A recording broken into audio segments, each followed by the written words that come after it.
नमस्कार, आप सबका स्वागत है पंचामृत सीरीज में। पंचामृत सीरीज का आज पहला लेसन है, जिसका आपको लंबा समय से इंतजार था। इस सीरीज का आपके सामने उपस्थित हो गया हूँ। अब देखिए, इस सीरीज के माध्यम से जीके जस्ट बुक बेस्ड कोई भी एग्जाम की तैयारी करें, उस तैयारी में बहुत ज्यादा आपको मदद मिलने वाला है। अगर इसको लगातार आपने फॉलो किया तो आपको 1 महीना के अंदर में ही तैयारी में बहुत ज्यादा परिवर्तन देखने को मिलेगा। और आज का देखिए हमारा टॉपिक आपका ये सब इसके ऊपर डील करेंगे। चलिए आगे बढ़ते हैं। आगे बढ़ने से पहले क्या है कि बिहार दरोगा का जो हमारा सिलेक्शन बैच आया है, प्री मेंस का, जिसमें डिटेल तैयारी किया जाएगा, बिल्कुल बेसिक से एडवांस लेवल का। तो इसमें अगर आप एडमिशन लेना चाहते हैं तो 20 मार्च तक आपको मात्र 899 में हो जाएगा। अब 20 मार्च के बाद 1899 इसका फीस है। और इसका क्लास जो है आपका शुरू होगा 17 मार्च से। और आपका आपका सिलेक्शन रूम एप्लीकेशन पर भी मिलेगा क्लास। और आपका मोबाइल नंबर ये है, यहाँ पर हेल्प ले सकते हैं। आते हैं अपना टॉपिक पर। यहाँ क्वेश्चन पूछा गया है, निम्नलिखित में से कौन सा सागर तट रेखा रहित है। यहाँ पे देखिए क्या है, एक तो पूछता है कि वो सागर है या प्लस क्या है कि तट रेखा नहीं है। तो दोनों को समझाते हैं। पहले क्या आते हैं, सागर है। ये क्या आ रहा है टर्म आपको, तट रेखा क्या आ रहा है, तट रेखा। तो देखिए, जब क्या होता है कि पानी है चारों तरफ, क्या हो गया आपको, जमीन होता है छोटा मोटा। यहाँ पर अगर छोटा मोटा पानी है या जमीन चारों तरफ है, इसका बोलते हैं गड्ढा। क्या बोलते हैं, गड्ढा। यही गड्ढा जब बड़ा बनता है तो तालाब बनता है। यही तालाब जब और बड़ा होता है तो झील बनता है। और ज्यादा मात्रा में जब पानी का और बहुत ज्यादा अमाउंट आ जाता है, उसे बोलते हैं सागर बोलते हैं। और सागर और बड़ा होता है तो महासागर बोलते हैं। अब बोलता है सागर तो है, लेकिन क्या है कि आपको तट रेखा नहीं, मतलब कौन सा ऐसा सागर इसका तट रेखा नहीं। तट रेखा मतलब होता है किनारा। जैसे आप छठ वगैरह फेस्टिवल जब मनाया जाता है तो जाते हैं घाट पर, तो क्या हो गया कि जो किनारा, जैसे भारत ऐसे है, भारत ऐसे है, तो यहाँ पर ये सब क्या हो गया, आपका एक किनारा हो गया। इसी को बोलते हैं तट रेखा। तो बोलता है किसका तट रेखा नहीं है। तो देखिए, आपका इसमें आंसर हो जाए क्या, सारगैसो सागर का तट रेखा नहीं होता है। बेसिकली सारगैसो सागर की बात करते हैं तो देखिए, यहाँ पर देखिए, सारगैसो सागर ये सागर नहीं है, ये क्या है, वनस्पति है या घास है। क्या है, वनस्पति है, घास है। वनस्पति है और घास है। और ये घास क्या है, स्थिर है, मतलब आगे पीछे नहीं हो रहा है। ये क्या है, एक जगह क्या है, स्थिर है। ये क्या है, सारगैसो सागर क्या है, एक वनस्पति है या घास है। इसका नाम भले सागर है लेकिन सागर नहीं है। जैसे होता है ना कि नाम संतोष है, लेकिन क्या है, सब सब्जी उसी को चाहिए, कोई संतोष नहीं है। नाम वकील है, घर कोई बोल ही नहीं देता है। तो इसी इसका नाम खाली क्या है, आपको सारगैसो सागर है, लेकिन ये क्या है, वनस्पति है, घास है। पहला क्वेश्चन हो गया, इसका कोई तटरेखा आपका नहीं है। देखिए, बीपीएससी 67वीं प्री एग्जाम में क्वेश्चन क्या पूछा गया था कि सारगैसो सागर कौन सा महासागर में है। सही है क्या, देखिए ये पूरा क्या है, अटलांटिक महासागर है। और ये अटलांटिक में क्या है, ऊपर में उत्तरी अटलांटिक महासागर है। तो मतलब ये क्या हो गया, उत्तरी अटलांटिक महासागर हो गया। देखिए, चूंकि यहाँ आ रहा है, कुछ आ रहा है, सागर महासागर आ रहा है, तो हमारे समझ से जब तैयारी कीजिएगा तो करना क्या है कि आपके लिए टॉपिक क्या हो जाएगा, महासागर। अब महासागर क्या विशेषता। तो यहाँ पर आइए, अब इस टॉपिक को समझते हैं डिटेल से। देखिए क्या है, ये क्या है, आपका विश्व का मानचित्र है। अब देखिए क्या है, इसमें मैक्सिमम आपको क्या दिखाई देगा, पानी। ये सब क्या आपको पानी है, ये सब क्या पानी है, मैक्सिमम पानी है। तो देखिए, ये क्या हो गया, पृथ्वी मानते हैं क्या हो गया, गोला हो गया। तो देखिए, ऊपर में होता उत्तर, नीचे में होता दक्षिण। तो गोला को आधा काटेंगे तो गोलार्ध बन जाता है। तो ऊपर में हो गया उत्तरी गोलार्ध और नीचे में हो गया दक्षिणी गोलार्ध। तो दक्षिणी गोलार्ध क्या होता है, पानी से भरा हुआ है, तो दक्षिणी गोलार्ध को जलीय गोलार्ध बोलते हैं। तो क्वेश्चन पूछेगा कौन सा गोलार्ध को जलीय गोलार्ध बोलते हैं, दक्षिणी को। फिर पूछेगा कौन सा गोलार्ध को स्थलीय गोलार्ध बोलते हैं, तो उत्तरी को बोलते हैं स्थलीय गोलार्ध। यहाँ तक समझ में आ गया। अब देखिए, यहाँ पर और क्या समझना है कि देखिए, यहाँ से लेके जो यहाँ तक है, ये वाला, ये क्या हो गया आपको, एशिया है। ये क्या हो गया आपको, अफ्रीका हो गया। ये कौन सी हो गया आपका, उत्तरी अमेरिका हो गया। ये आपका दक्षिणी अमेरिका हो गया। ये क्या हो गया आपका, अंटार्कटिका महाद्वीप हो गया। और ये हो गया यूरोप हो गया। और ये क्या हो गया, ऑस्ट्रेलिया हो गया। ठीक है, जब महाद्वीप का चर्चा आएगा तो हम महाद्वीप के बारे में चर्चा करेंगे। हालांकि आप जब पढ़िएगा तो पढ़ना कि आप महासागर और महाद्वीप को इंटरलिंक से नहीं पढ़ना है। तो हम थोड़ा सा यहाँ बेसिक खाली महाद्वीप के बारे में आइडिया दिए, यहाँ हम पूरा फोकस करेंगे महासागर, क्योंकि महासागर ही अपने आप में क्या बहुत बड़ा टॉपिक है। आइए तो देखिए, अब आते हैं महासागर। देखिए, पानी का जो विशाल राशि है उसको बोलते हैं महासागर। ई वाला की बात करते हैं, एक ही महासागर है, क्या है। अगर हमारा अभी शर्ट दिखाई दे रहा है इस तरह से, अगर इसको हम खोलेंगे ना तो देखिए, अभी यहाँ पर ई इधर चला जाएगा, आ इधर चला जाएगा। तो समझना क्या है कि यह जो पृथ्वी का जो हिस्सा है, ई वाला हिस्सा, ई वाला हिस्सा क्या है, एक जगह है। क्या एक जगह है, चरखुट की है तो दो जगह हो गया, जैसे यहाँ कैसे बोले, जब बटाम को खोलेंगे तो ये इधर चला जाएगा, इधर चला जाएगा, लेकिन गोल करेंगे तो यहाँ पर क्या हो गया, आ गया। तो मतलब ई वाला हिस्सा, आई वाला हिस्सा क्या एक है, और इसका पूरा का नाम क्या है, प्रशांत महासागर। क्या नाम है, प्रशांत महासागर। तो ई वाला आई वाला हो गया प्रशांत महासागर हो गया। अगला चलिएगा, ये वाला जो दिखाई दे रहा है, ये वाला पूरा, इसको बोलते हैं अटलांटिक महासागर। क्या बोलते हैं, अटलांटिक महासागर कहा जाता है, अटलांटिक महासागर बोलते हैं। और ये वाला क्या हो गया, ये वाला क्या हो गया आपका, हिंद महासागर। क्या हो गया, हिंद महासागर हो गया, हिंद महासागर हो गया। ऊपर में क्या होता है आपको, आर्कटिक महासागर। क्या होता है, आर्कटिक, आर्कटिक होता है। और नीचे में क्या होता है, अंटार्कटिका। क्या होता है, अंटार्कटिका महासागर। अब चूंकि देखिए नीचे में है, तो नीचे होता है दक्षिण, होता है ऊपर उत्तर होता है, तो इसलिए इसको बोलते हैं कई बार क्या, आपको दक्षिण महासागर, दक्षिण महासागर। देखिए इस महासागर के बारे में हमारे पास पर्याप्त डाटा नहीं है, तो इसको हम क्या करते हैं, छोड़ देते हैं। अब यहाँ पर आइए, ये जो प्रशांत महासागर दिखाई दिया, ये प्रशांत महासागर क्या है, आपका सबसे बड़ा महासागर है। प्रशांत महासागर क्या हो गया, पहला नंबर पर, सबसे बड़ा महासागर है, सबसे ज्यादा क्या है इसका आयतन भी है। अगला चलिए, दूसरा जो हो गया, क्या हो गया आपको, अटलांटिक महासागर। दूसरा क्या हो गया, अटलांटिक महासागर हो गया। और इसका आकार कैसा है, अंग्रेजी का एस के जैसा। तो कौन सा महासागर का आकार अंग्रेजी के एस के जैसा है, तो क्या हो गया आपको, अटलांटिक महासागर का हो गया। ठीक है, आगे बढ़ेंगे तो फिर क्या है कि ये जो है, ये आपका हिंद महासागर है, तो क्या हो गया आपको, तीसरा स्थान पर हो गया। तीसरा स्थान पर हो गया हिंद महासागर, एकमात्र महासागर जिसका नाम किसी देश के नाम पर पड़ा, हिंदुस्तान का नाम पर इसका नाम पड़ा है हिंद महासागर। तो ये हो गया आपका हिंद महासागर हो गया। और ये क्या हो गया आपको, आर्कटिक महासागर। तो चार गो महासागर हमको देखना है यहाँ पर। तो ये क्या हो गया, सबसे क्या है आपको, छोटका है। और यहाँ बर्फ से हमेशा क्या होता है, ढका रहता है, तो पानी यहाँ कमी रहता है, इसलिए इसको बोलते हैं छिपता हुआ महासागर, या इसको छिछला बोलते हैं, सैलो। क्या बोलते हैं, सैलो ओशियन बोलते हैं, छिछला महासागर या छिपता हुआ महासागर कहा जाता है। तो देखिए अगर हम देखेंगे कितना आपको महासागर हो गया, प्रशांत महासागर ये हो गया, अटलांटिक दो गो हो गया, हिंद महासागर तीन गो हो गया, आर्कटिक चार गो हो गया, और ये क्या हो गया आपका, अंटार्कटिका या दक्षिणी महासागर पांच गो हो गया, पांच गो। अब देखिए अब क्या होता है कि यहाँ प्रशांत महासागर को दो भाग में बांट दिया जाता है। इसको बोलते हैं कुछ उत्तरी प्रशांत महासागर, और नीचे को बोलते हैं दक्षिणी प्रशांत महासागर। यहाँ पर बोलते हैं उत्तरी अटलांटिक महासागर, और नीचे को बोलते हैं दक्षिणी अटलांटिक महासागर। ऐसे देखिएगा तो क्या हो जाएगा, सात को हो जाएगा। क्या हो जाएगा, सात को हो जाएगा। ये मोटा मोटी क्लियर हो गया। अब आइए, अब अलग अलग महासागर का आपको जानना है क्या विशेषता, कि कौन सा महासागर का क्या क्या विशेषता है। पहले हम बात करते हैं क्या, प्रशांत महासागर का। पहले क्या, प्रशांत महासागर का, प्रशांत महासागर का क्या विशेषता है, इसको अंग्रेजी में बोलते हैं पैसिफिक ओशियन, प्रशांत महासागर। ये क्या है, विश्व का सबसे बड़ी, विश्व का सबसे बड़ा महासागर है। पहला क्या हो गया कि विश्व का क्या है, सबसे बड़ा महासागर है। अगला क्या है, विश्व का जो सबसे डीपेस्ट पॉइंट है, सबसे जो नीचे वाला पॉइंट है, यहीं पर है। ये क्या बोलते हैं, मोरियाना गर्त। क्या बोलते हैं, मोरियाना गर्त।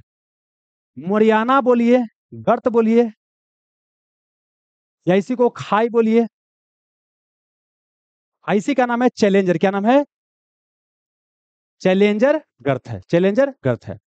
मतलब विश्व का सबसे डीपेस्ट पॉइंट कहाँ है, आपको प्रशांत महासागर में है। देखिए यहाँ अगर आइएगा तो यहाँ पर क्या है कि फिलीपींस है, यहाँ पर कहीं की फिलीपींस है। अब फिलीपींस के पास ही क्या है आपको, मोरियाना ट्रेंच है, मोरियाना खाई है, या इसी को बोलते हैं चैलेंजर गर्त बोलते हैं। अब जानते हैं क्या दोस्त, कि हमको लगता है कि जब आपका समुद्र होगा उस समतल होगा, लेकिन समतल नहीं, वो भी क्या उच्च खाबड़, जैसे धरती के ऊपर पहाड़ है, कहीं पठार है, कहीं समतल है। सेम चीज क्या है आपको, इसके नीचे भी है, समुद्र के नीचे भी है। तब समझना क्या है, जो सबसे ऊंचा जो पॉइंट होता है, सबसे ऊंचा पॉइंट होता है पृथ्वी पर, वो क्या होता है आपको, माउंट एवरेस्ट होता है। इसका कितना, 8,848 मीटर के आसपास है, तो इसको लगभग मान लेते हैं 9 किलोमीटर। तो जो सबसे डीपेस्ट पॉइंट विश्व का है वो कौन, मोरियाना ट्रेंच है, जो कहाँ है आपको, 11,000 कितना है, 11,022 मीटर, 11,022 मीटर। तो लगभग हम इसको मान लेते हैं 11 किलोमीटर। अब क्वेश्चन जानते हैं क्या पूछ सकता है, कि विश्व का सबसे जो अपर पॉइंट होता है, मतलब विश्व का सबसे उच्चतम बिंदु और विश्व का सबसे गहरतम बिंदु, सबसे क्या डीपेस्ट पॉइंट के बीच लगभग कितना किलोमीटर का अंतर है। तो 11 किलोमीटर प्लस क्या हो गया 9 किलोमीटर, तो 11 9 कितना हो गया लगभग 20 किलोमीटर, कितना हो गया 20 किलोमीटर हो गया। तो ये भी आपको ध्यान रखना है। ठीक है, आगे चलिएगा। अगला क्वेश्चन क्या पूछेगा, जो प्रशांत महासागर जो किनारा है ना, यहाँ पर क्या है कि ज्वालामुखी वगैरह बहुत ज्यादा आता है। और जब ज्वालामुखी आता है तो देखिए पृथ्वी के अंदर से क्या होता है ना कि मैग्मा निकलता है, उसी को बोलते हैं ज्वालामुखी। और उस दौरान क्या होता है, आग भी निकलता है। तो इसीलिए बोलते हैं कि यहाँ पर आग का कोई रिंग दिखाई देता है। तो इसको बोलते हैं क्या कि प्रशांत महासागर में क्या पाया जाता है, अग्निवलय। क्या, अग्निवलय, अग्निवलय। इसी को बोलते हैं Pacific ring of fire, Pacific ring of fire, Pacific ring of fire बोलेगा। पैसिफिक रिंग ऑफ फायर बोलेगा, अग्निवलय कहाँ पाया जाता है, प्रशांत महासागर में पाया जाता है। तो इसको क्या करना है, आपको ध्यान रखना है। और विश्व में सबसे ज्यादा ज्वालामुखी, सबसे ज्यादा ज्वालामुखी की बात करेगा, भूकंप की बात करेगा,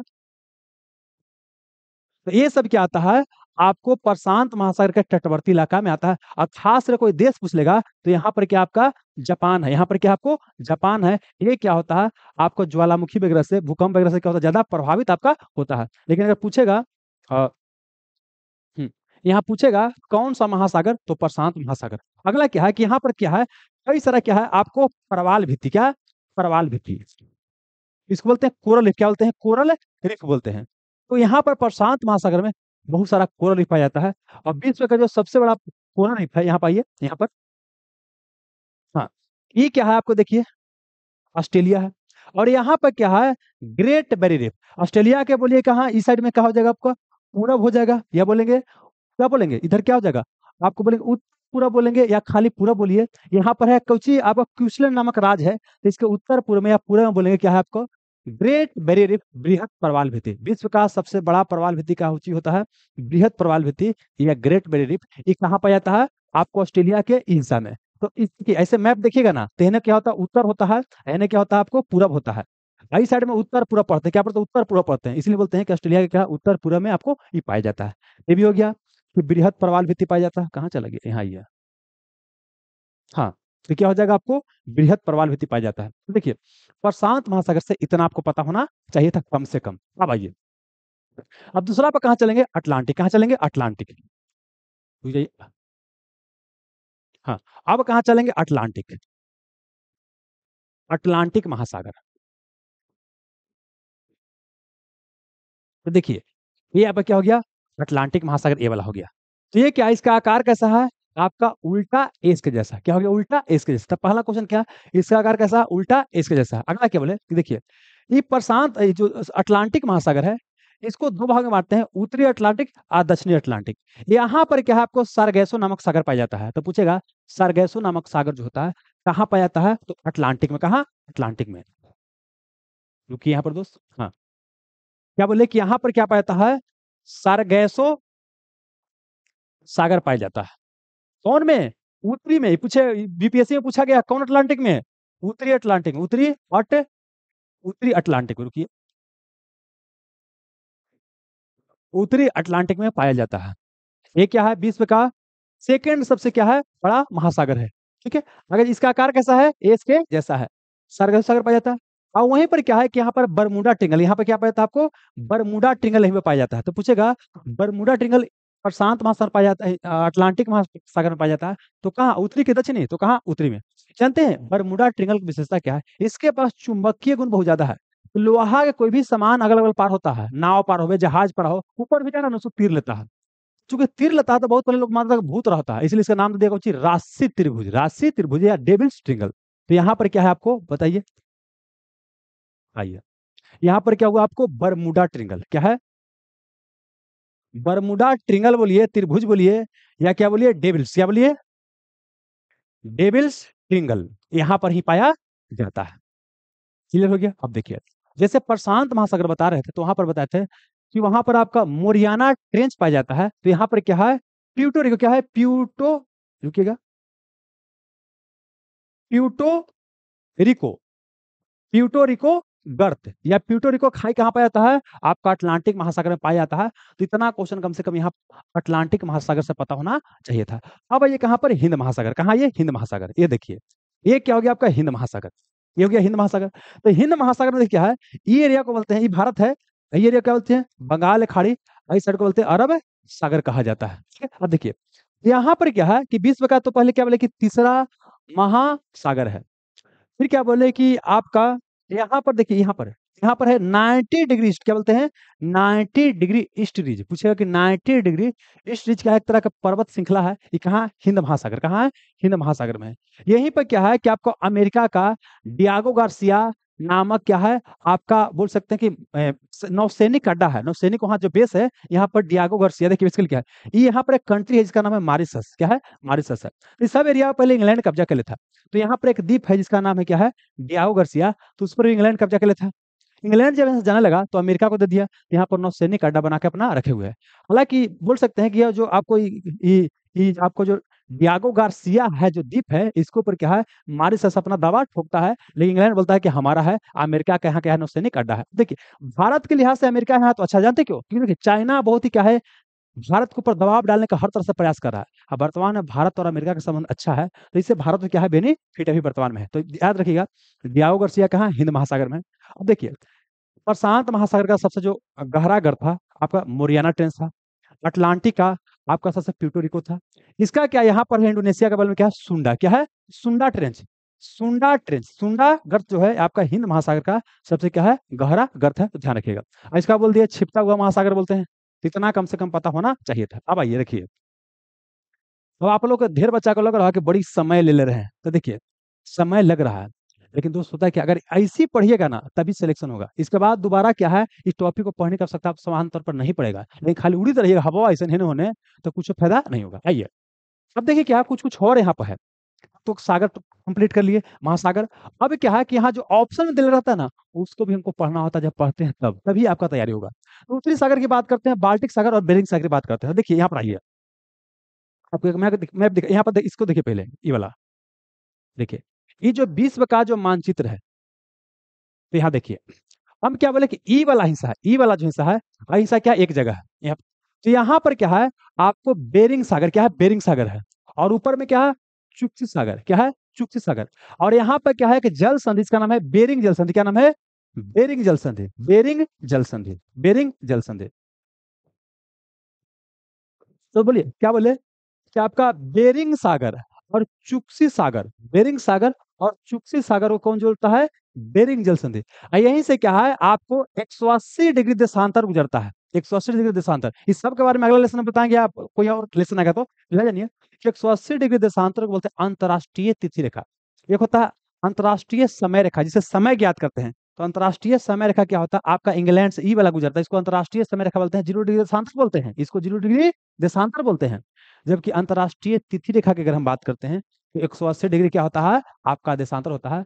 तो ये एक और क्वेश्चन पूछा गया था, कौन सा जल संधि अंतरराष्ट्रीय तिथि रेखा के सबसे नजदीक है? तो बेरिंग जल संधि। आपको समझ में आ गया? आइए फिर यहाँ पर देखिए क्या है, यहाँ पर ये देखिए, ये पूरा क्या यूरोप है, और यहाँ पर क्या है यूनाइटेड किंगडम है।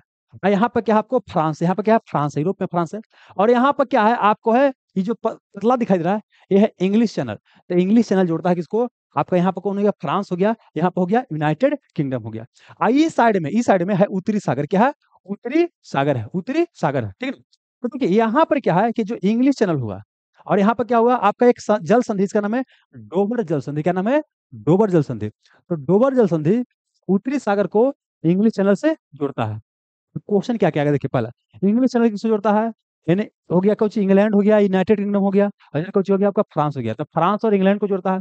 फिर क्या बोले क्या आपका क्या बोलता है यहाँ पर डोबर जल संधि किससे जोड़ता है? इधर होगी उत्तरी सागर, इधर क्या हो गया आपको? इंग्लिश चैनल हो गया। इसको हम मैप में आपको दिखाते हैं, आइए देखिए।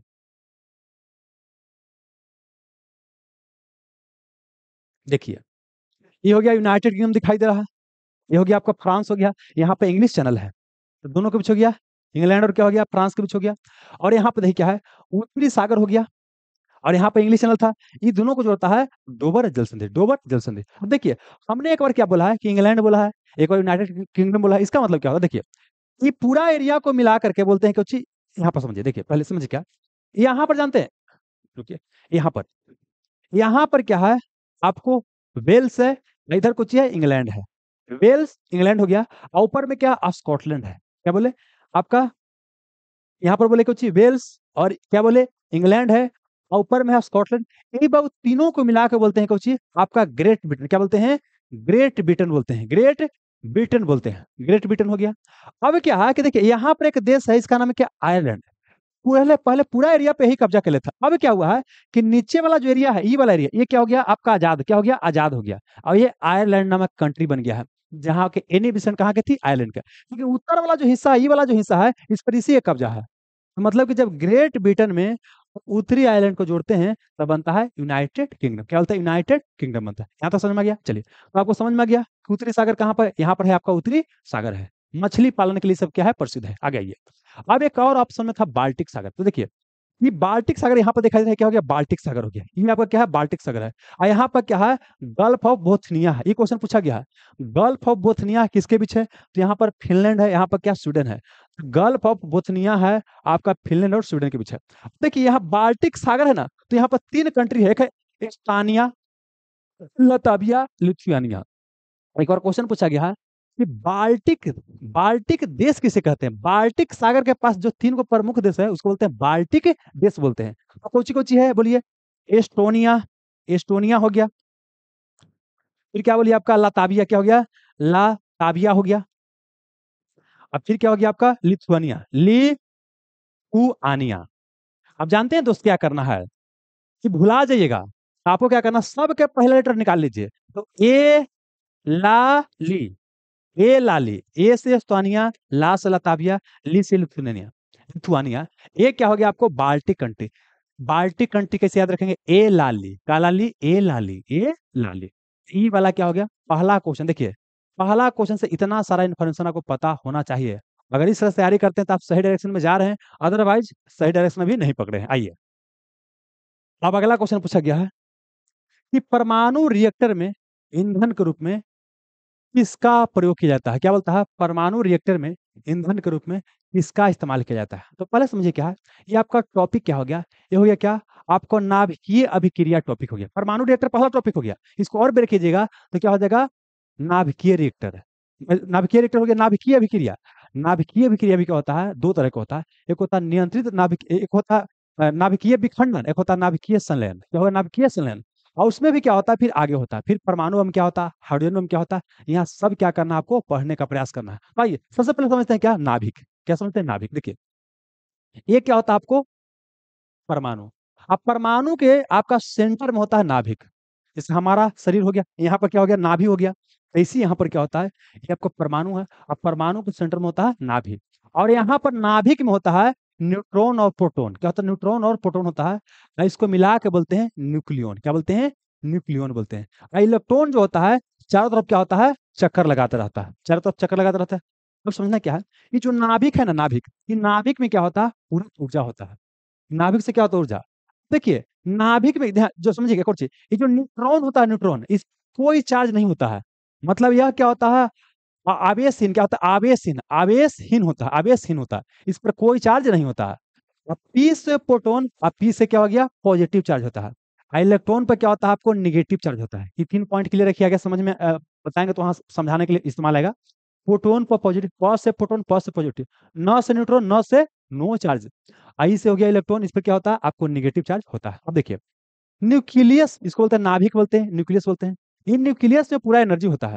अगर हम दो को परमाणु लेते हैं और दो नाभिक को क्या करते हैं, या तो हमें जोड़ते हैं, या तो क्या करते हैं कि दो नाभिक है और दोनों, सॉरी, एक नाभिक बहुत बड़ा है, एक बहुत बड़ा नाभिक है, इसको हम क्या करते हैं, तोड़ते हैं।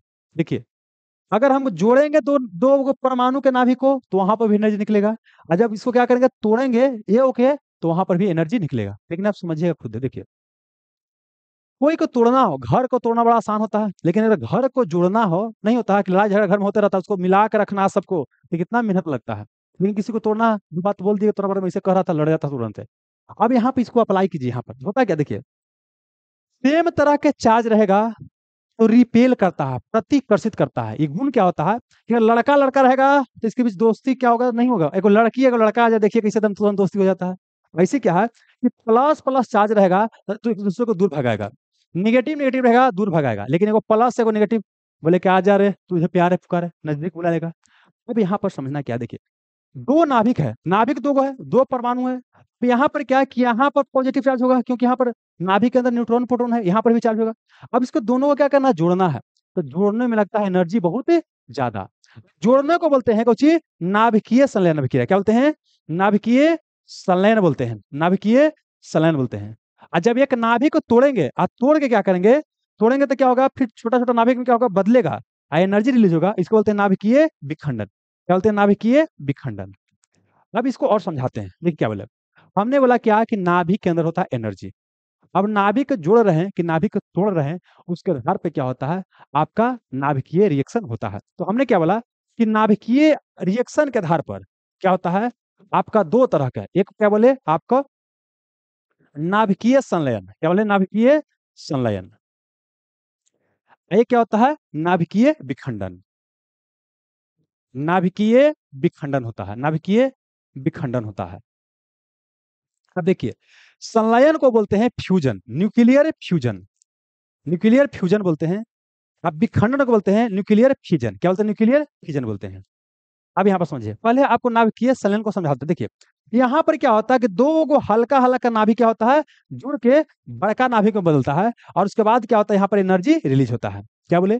नाभिकीय संलयन अभिक्रिया ऐसी अभिक्रिया है जहां पर क्या होता है, दो हल्का हल्का नाभिक जुड़ता है, बड़ा भारी नाभिक बनता है, भारी मात्रा में एनर्जी रिलीज होता है, इसको बोलते हैं नाभिकीय संलयन अभिक्रिया। जैसे देखिए, पूरा जो ऊपर ब्रह्मांड है, ब्रह्मांड की बात करते हैं। देखिए, पूरा ब्रह्मांड मतलब यूनिवर्स की बात करते हैं, सबसे ज्यादा हाइड्रोजन पाया जाता है। क्वेश्चन पूछा गया दरोगा में कि ब्रह्मांड में सबसे ज्यादा मात्रा में पाए जाने वाला तत्व कौन है? हाइड्रोजन है। और हाइड्रोजन बाद में क्या बनता है? हीलियम है। तो सबसे ज्यादा हाइड्रोजन पाया जाता है, उसके बाद हीलियम। तो जितना सूर्य है, सूर्य एक तरह का तारा है, पृथ्वी का सबसे नजदीक का तारा कौन है पूछेगा? सूर्य है। तो सुनिए, चाहे सूर्य की बात करेगा, चाहे कोई और स्टार या तारा की बात करेगा, वहां उसका ऊर्जा का जो सोर्स होता है, तारे का पास अपना ऊर्जा होता है। ऊर्जा कैसे निकलता है? तो हाँ, आपको क्या होता है कि हाइड्रोजन हाइड्रोजन क्या होता है, मिलता है और बनता है हीलियम। मतलब क्या बोले कि वहां पर दो नाभिक हल्का हल्का जुड़ता है, और भारी नाभिक में क्या होता है, बदलता है। ऐसी अभिक्रिया का बोलते हैं नाभिकीय संलयन अभिक्रिया। तो मतलब सूर्य या तारा का ऊर्जा का सोर्स कुछ हो गया, नाभिकीय संलयन अभिक्रिया होगा। पहला पॉइंट। अगला क्या हुआ कि नाभिकीय संलयन अभिक्रिया में कौन एटम जुड़ता है? हाइड्रोजन एटम जुड़ता है, और क्या बनता है? हीलियम। और हाइड्रोजन कई तरह समस्थानिक होता है, उसमें क्या होता है आपका, प्रोटियम होता है, ड्यूटेरियम होता है, टाइटियम होता है। तो उसको हम बाद में समझा देंगे, इसको यहाँ पर छोड़ देते हैं तो कंफ्यूजन फिर हो जाएगा। तो क्या बोले कि हाइड्रोजन मिलकर क्या बना, आपको हीलियम बन गया। सुनिएगा, तो हम बनाते हैं एक क्या होता है, आपको हाइड्रोजन बम। क्या बोलते हैं? Hydrogen bomb, hydrogen bomb. तो हाइड्रोजन जो बम बनाते हैं, उसका भी क्या होता है, सोर्स आपका होता है नाभिकीय संलयन। तो नाभिकीय संलयन क्या, सूर्य एवं तारों का ऊर्जा का सोर्स नाभिकीय संलयन अभिक्रिया हो गया। हाइड्रोजन बम का ऊर्जा का सोर्स क्या हो गया? नाभिकीय संलयन अभिक्रिया हो गया, है ना। अब सुनिएगा, नाभिकीय संलयन अभिक्रिया में इसको जोड़ना है तो बहुत हाई प्रेशर और हाई टेम्परेचर की आवश्यकता पड़ता है। देखिए, दो का ब्याह हो गया, लड़का लड़की का, दोनों तो बदमाशे है, नहीं बोलता कि हम रहबे नहीं करेंगे, रहबे नहीं करेंगे। तो घर वाला प्रेशर देता है कि जूता चप्पल लेके बदल देगा। रोज रोज ब्याह शादी होता है, उसको दबाता है दोनों तरफ से, नैहरों से सासुरों से। तो फिर क्या होता है, मिल करके रहता है। तो मतलब क्या कि यहाँ प्लस प्लस दोनों है, तो सेम तरह के चार्ज को जोड़ना है तो बड़ा इफर्ट लगाना पड़ेगा। तो पूछेगा नाभिकीय संलयन में क्रिया या नाभिकीय विखंडन में किसमें ज्यादा ताप की आवश्यकता पड़ेगा, दाब की आवश्यकता पड़ेगा? नाभिकीय संलयन अभिक्रिया में। और यहाँ ऊर्जा भी क्या होगा, बहुत ज्यादा क्या होगा, मुक्त होता है जब रिएक्शन होता है तब। ये आपको समझ में आ गया। अब एक और चीज देखिए, हाँ, नाभिकीय संलयन के बाद आना नाभिकीय विखंडन पर। यहाँ पर क्या होता है, एक भारी नाभिक क्या होता है, हल्का हल्का नाभिक में क्या होता है, टूट जाता है, और यहाँ पर एनर्जी रिलीज होता है। रिलीज एनर्जी दोनों जगह होगा, लेकिन ज्यादा कहाँ रिलीज होगा, यहाँ पर ज्यादा होगा। अब विखंडन में क्या होता है, कम ऊर्जा रिलीज होता है।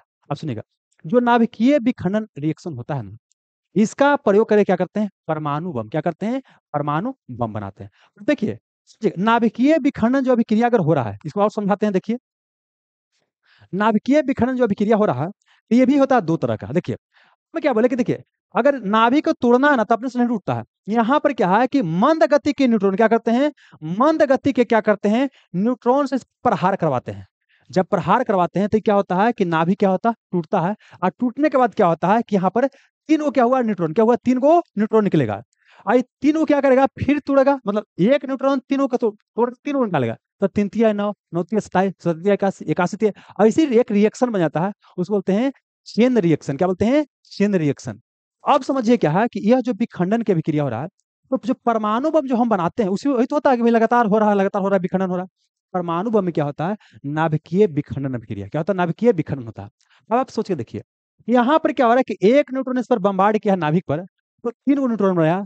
आई फिर क्या करेगा, सब तीन तीन पर करेगा, अब क्या है, ये लगातार ऐसे चलते रहेगा तो रिएक्शन हो जाएगा अनकंट्रोल, अनियंत्रित हो जाएगा, तो परमाणु बम बहुत विनाश कर देगा। अब क्या है कि हम चाहते हैं कि इसको क्या किया जाए, दो को कंट्रोल कर ले, दो को कंट्रोल कर ले। हम कुछ ऐसा मेटल का इस्तेमाल करेंगे या कुछ ऐसा मटेरियल का इस्तेमाल करें जो दो को क्या करेगा, इसको क्या करेगा, अवशोषित कर लेगा। अब एक एक को बचेगा तो फिर एक एक को तोड़ेगा, तो यह इसको बोलते हैं कि यह क्या हो गया, रिएक्शन कंट्रोल हो गया। कंट्रोल करने के आधार पर रिएक्शन को, जो नाभिकीय विखंडन है, उसको दो भाग में क्या करते हैं, बांटते हैं। एक भाग को बोलते हैं आपको नियंत्रित, क्या बोलते हैं, नियंत्रित नाभिकीय विखंडन, नाभिकीय विखंडन अभिक्रिया, विखंडन अभिक्रिया। आयोग को बोलते हैं अनियंत्रित, अनियंत्रित, अनियंत्रित नाभिकीय विखंडन। हम खाली अनियंत्रित लिखते हैं, आप लोग समझ जाइएगा। तो सुनिए क्या बोले, नियंत्रित का मतलब होता है कंट्रोल, अयोग्य अनकंट्रोल। तो सुनिए, जो परमाणु बम होता है, क्या बोले, परमाणु बम होता है, परमाणु बम सुने होंगे ना कि हिरोशिमा नागासाकी पर परमाणु बम गिराया गया था। तो जो परमाणु बम था ना, वो क्या था, अनकंट्रोल था। इसीलिए क्या होता है कि रिएक्शन लगातार बहुत होते रहता है, बहुत हानि पहुंचाता है। तो यह बहुत ही क्या होता है, खराब होता है। परमाणु बम क्या होता है, बहुत ही खराब होता है। अब क्या है कि अगर इस रिएक्शन को हम कंट्रोल कर ले तो हम बनाएंगे कुछ चीज, परमाणु रिएक्टर। अब परमाणु रिएक्टर से क्या होगा, बिजली पैदा होगा, और बिजली का फिर क्या करेंगे हम लोग, इस्तेमाल करेंगे। देखिए, कोयला हम लोग जितना एनर्जी यूज करते हैं ना, ये मैक्सिमम आता है कोयला से। तो पूछेगा, जो हमारे पास जो एनर्जी का जो भारत में सोर्स है, सबसे ज्यादा किस पर, कोयला से आता है। और कोयला में क्या, कोयला को जलाते हैं, पानी को गर्म करते हैं, स्टीम बनता है, स्टीम को टरबाइन पर गिराते हैं, तब बिजली पैदा होता है। तो मतलब कि सबसे ज्यादा हम बोल सकते हैं कि कोयला से एनर्जी पैदा हो रहा है, कोयला से एनर्जी पैदा हो रहा है। अब क्या है कि न्यूक्लियर रिएक्शन की बात करते हैं, इतना अगर नाभिक जला देंगे थोड़ा सा ना, ये पूरा क्या होगा, जहानाबाद पूरा पटना की एनर्जी दे देगा। तो यह क्या होता है, ज्यादा क्या होता है, कम मात्रा में ज्यादा एनर्जी आपको देता है। तो इसलिए क्या है कि नाभिकीय रिएक्टर का प्रयोग किया गया। तो अब सुनिए क्या बोले कि नाभिकीय रिएक्टर, क्या बोले, नाभिकीय रिएक्टर, नाभिकीय रिएक्टर, रिएक्टर, इसी को बोल देंगे परमाणु रिएक्टर। क्या बोल देंगे, परमाणु रिएक्टर बोल देंगे। पूछेगा कि परमाणु रिएक्टर कौन अभिक्रिया पर है, हालांकि संलयन की विखंडन, तो विखंडन। अब पूछेगा कि नियंत्रित नाभिकीय विखंडन की अनियंत्रित, तो क्या हो गया आपको, नियंत्रित, क्या हो गया आपको, नियंत्रित हो गया। यहां तक समझ में गया। अब सुनिए, यहां पर क्या है कि दोनों को, परमाणु बम के बारे में कुछ कहानी बताना है, और कुछ कहानी बताना है आपको नाभिकीय रिएक्टर के बारे में। एक एक करके बताने का प्रयास करते हैं। पहले हम परमाणु बम शुरू करते हैं। परमाणु बम की बात करते हैं तो क्या है, इसके जनक बोलते हैं ओपन, क्या बोलते हैं, ओपन हाइमर, ओपन हाइमर। भाई क्वेश्चन जानते हैं, बड़ी महत्वपूर्ण, जानते हैं क्यों, देखिए, अभी ओपन हाइमर नामक सिनेमा बना था, और उसको क्या है कि आपको मिला है ऑस्कर पुरस्कार है। ऑस्कर पुरस्कार क्या होता है कि बोल सकते हैं फिल्म जगत का सबसे बड़ा पुरस्कार होता है ऑस्कर पुरस्कार, जो कि अमेरिका में दिया जाता है। तो ये ऑस्कर पुरस्कार मिला है, तो इस कारण से ये बहुत पूरा टॉप के, बहुत ज्यादा क्या चर्चा में। अब ऐसा नहीं कि वही पूछा, कुछ पूछ सकता है। तो देखिए, यहाँ पर परमाणु बम के पिता या जनक बोलते हैं ओपेनहाइमर को, जबकि हाइड्रोजन बम पूछेगा तो टेलर किसको बोलते हैं, एडवर्ड टेलर। क्या नाम है, Edward Teller, Edward, Edward Teller को बोलते हैं, एडवर्ड टेलर को बोलते हैं हाइड्रोजन बम का पिता। और यहाँ क्या बोलते हैं आपको, ओपेनहाइमर को आपको परमाणु बम का पिता कहते हैं। कुछ और समझाते हैं, पहले परमाणु बम के बारे में कहानी समझाते हैं। परमाणु बम, परमाणु बम देखिए, अमेरिका द्वारा सबसे पहले परमाणु बम का इस्तेमाल किया गया था, किसके ऊपर, जापान के ऊपर। तो पूछेगा कि सबसे पहले परमाणु बम का प्रयोग किसने किया, अमेरिका ने। किस पर किया, जापान पर। देखिए, 1939 से लेकर के आपको 45 तक सेकेंड वर्ल्ड वार, द्वितीय विश्व युद्ध चल रहा था, और एक तरफ अमेरिका था, एक तरफ जापान था। जापान हारने का नाम नहीं ले रहा था।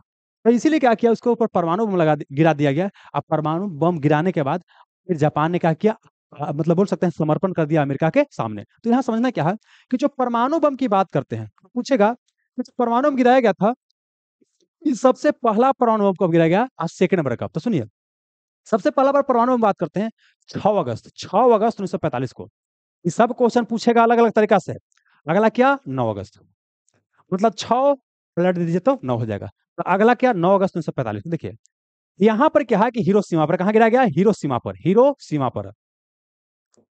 और अगला कहाँ, नागासाकी पर, नागासाकी पर गिराया गया।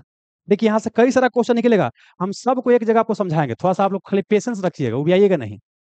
देखिए, हिरोशिमा पर जो परमाणु में गिराया गया था, इसको नाम रखा गया था लिटिल बॉय। क्या, लिटिल बॉय, लिटिल बॉय रखा गया था, बॉय।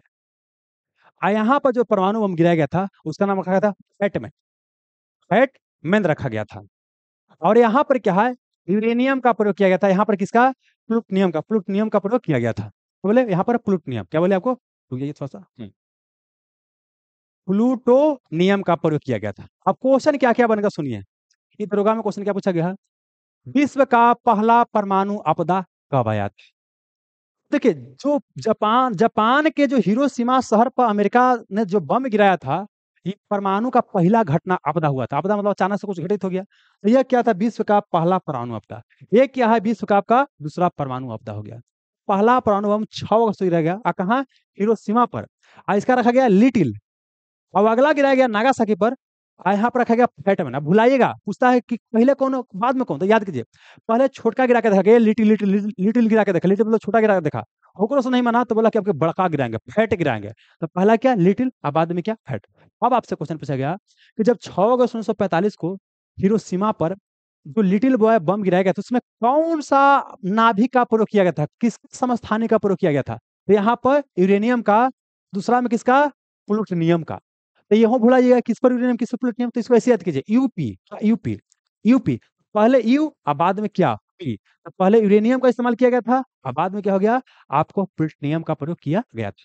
ठीक हो गया। आपको प्रमुख परमाणु आपदा, दो को आपको याद रखना है।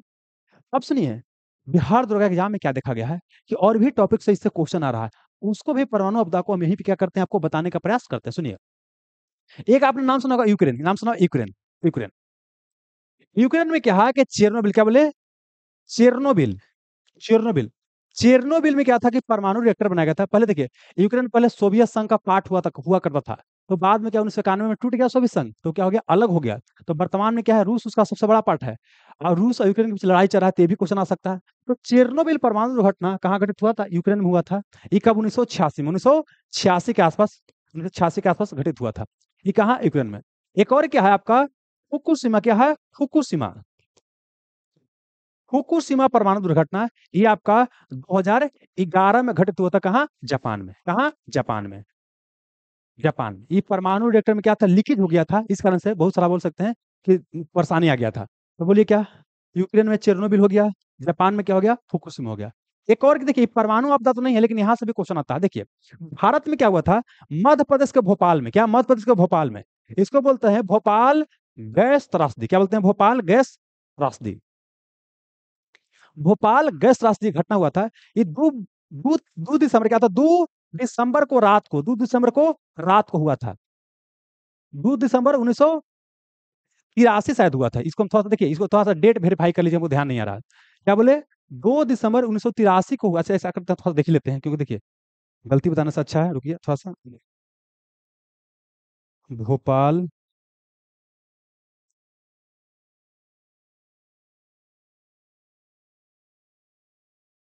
हाँ, 1 मिनट, 84 क्या हुआ था, 84 हुआ था। देखिए, 2 दिसंबर क्या, 1984 को रात को रिलीज हुआ था, आई दिन तक रिलीज होता रह गया, तो इसीलिए कई बार बुक में है क्या, आपको देखा, 3 दिसंबर, 3 दिसंबर 1984 को। तो पूछेगा कि भोपाल गैस त्रासदी कब घटित हुआ था, 3 दिसंबर 1984 को। 3 दिसंबर नहीं रहेगा तो 2 दिसंबर बना लीजिएगा।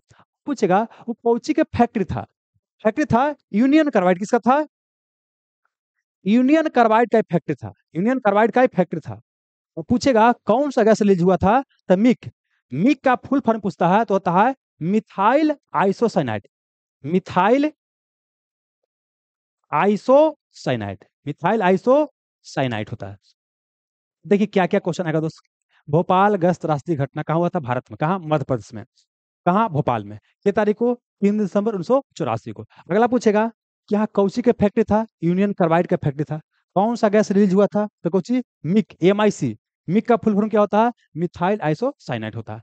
ये क्या था, आपको ये विखंडन वाला जो था ना, ये वाली जो था, ये एक साथ याद करना होता है। अब आइए यहाँ पर, अभी खत्म नहीं हुआ, अभी और बचल है बबुआ। अब आते हैं परमाणु रिएक्टर। क्या, परमाणु रिएक्टर। अब सुनना आपको परमाणु रिएक्टर के बारे में। आइए, परमाणु रिएक्टर देखिए, परमाणु रिएक्टर, परमाणु रिएक्टर क्या होता है, पहला क्या हो गया आपको, नाभिकीय विखंडन। किस पर काम करता है, नाभिकीय विखंडन अभिक्रिया पर काम करता है, पहला पॉइंट। अगला पूछेगा कि नाभिकीय विखंडन में कौन चीज नियंत्रित, क्या नियंत्रित, तो क्या होता है आपको, नियंत्रित नाभिकीय विखंडन, नियंत्रित नाभिकीय विखंडन पर काम करता है। अगला पूछेगा ये परमाणु रिएक्टर को बनाया कौन था, एनरिको फर्मी। कौन, एनरिको फर्मी। एनरिको फर्मी ने क्या किया था, आपको परमाणु रिएक्टर को बनाया था। एनरिको फर्मी थे इटली के, लेकिन अमेरिका के क्या थे, अमेरिका में था शिकागो, अमेरिका में क्या है शिकागो, अमेरिका में क्या है शिकागो विश्वविद्यालय में ही प्रोफेसर थे। अमेरिका के शिकागो विश्वविद्यालय में क्या थे आपको प्रोफेसर थे, ठीक ना। और वहीं पर क्या है आपको ये परमाणु रिएक्टर का प्रयोग किया बनाए थे। अब अगला क्वेश्चन, इसीलिए बोलते हैं एनरिको फर्मी को बोलते हैं परमाणु रिएक्टर का पिता, क्या बोलते हैं परमाणु रिएक्टर का जनक या परमाणु रिएक्टर का पिता कहा जाता है। अब इतना से काम नहीं चलेगा, अभी और सुनिए परमाणु रिएक्टर में होता क्या है। यहाँ पर क्या होता है एक आपका न्यूक्लियस को पहले तोड़ा जाता है, क्या कहता है तोड़ा जाता है, और तोड़ने के बाद क्या होता है एनर्जी निकलता है। तो सुनिए ये समझिए क्या हो गया, यहाँ पर एक नाभिक हो गया। तो नाभिक है तो देखिए पहले परमाणु को जलाएंगे, क्या करेंगे जलाएंगे, तो यहाँ कौची कौची होगा देखिए। एक तो क्या होगा आपको ईंधन, एक क्या इस्तेमाल होगा ईंधन होगा। अब ईंधन होगा तो उसको यहाँ पर समझिए कि आपको परमाणु हो गया, इसका नाभिक को तोड़ेंगे तो यहाँ क्या हुआ तोड़ेंगे, तोड़ने मतलब जलाए जलाए। अब क्या है कि यहाँ से क्या होता है बोले कि न्यूट्रॉन से जब प्रहार करवाते हैं तो कई सारे न्यूट्रॉन बनता है, आई लगातार चेन रिएक्शन बन जाता है। तो यहाँ पर समझिए एक न्यूट्रॉन प्रहार किया तो क्या होता है कि आपको तीन गो कितना निकल गया तीन गो, ये भी तीनों को तोड़ेगा, ये भी तीनों को, ये भी तीनों को, फिर अगले का फिर तीन तीन को तोड़ता जाएगा। तो यह अनकंट्रोल हो जाएगा। हम क्या करेंगे एक ऐसा मटेरियल का इस्तेमाल करेंगे जो दो गो न्यूट्रॉन को क्या करेगा अवशोषित कर लेगा, ताकि रिएक्शन क्या हो जाए कंट्रोल हो जाए। तो यहाँ पर क्या है एक प्रयोग करेंगे किसका नियंत्रक छड़, नियंत्रक छड़ का, इसको बोलते हैं कंट्रोल रड का प्रयोग करेंगे, ताकि सब क्या करे कंट्रोल कर ले। अब देखिए अब इसको तो कंट्रोल कर लिया, लेकिन ये जो न्यूट्रॉन जो निकला है अभी भी क्या स्पीड में बहुत है, तो तुरंत तुरंत तोड़ेगा, तो तुरंत तुरंत तोड़ेगा, तो बहुत समस्या वाली बात है। अब क्या करते हैं कि इसको हम क्या करते हैं स्पीड को कम करने के लिए कुछ मटेरियल का इस्तेमाल करते हैं। अब यहाँ पर क्या है मंदक का, क्या बोले मंदक का इस्तेमाल किया जाता है, मंदक का। और उसके बाद समझिए मंदक हो गया तो एक और चीज होता है, पूरा गर्मी आएगा, गर्मी और गर्मी आएगा तो उसको ठंडा करने का भी व्यवस्था चाहिए। तब क्या होता है फिर एक होता है शीतलक, क्या होता है आपको शीतलक का प्रयोग, क्या होता है आपको शीतलक का प्रयोग किया जाता है। सुनिएगा रुकिए, अरे क्या हो गया,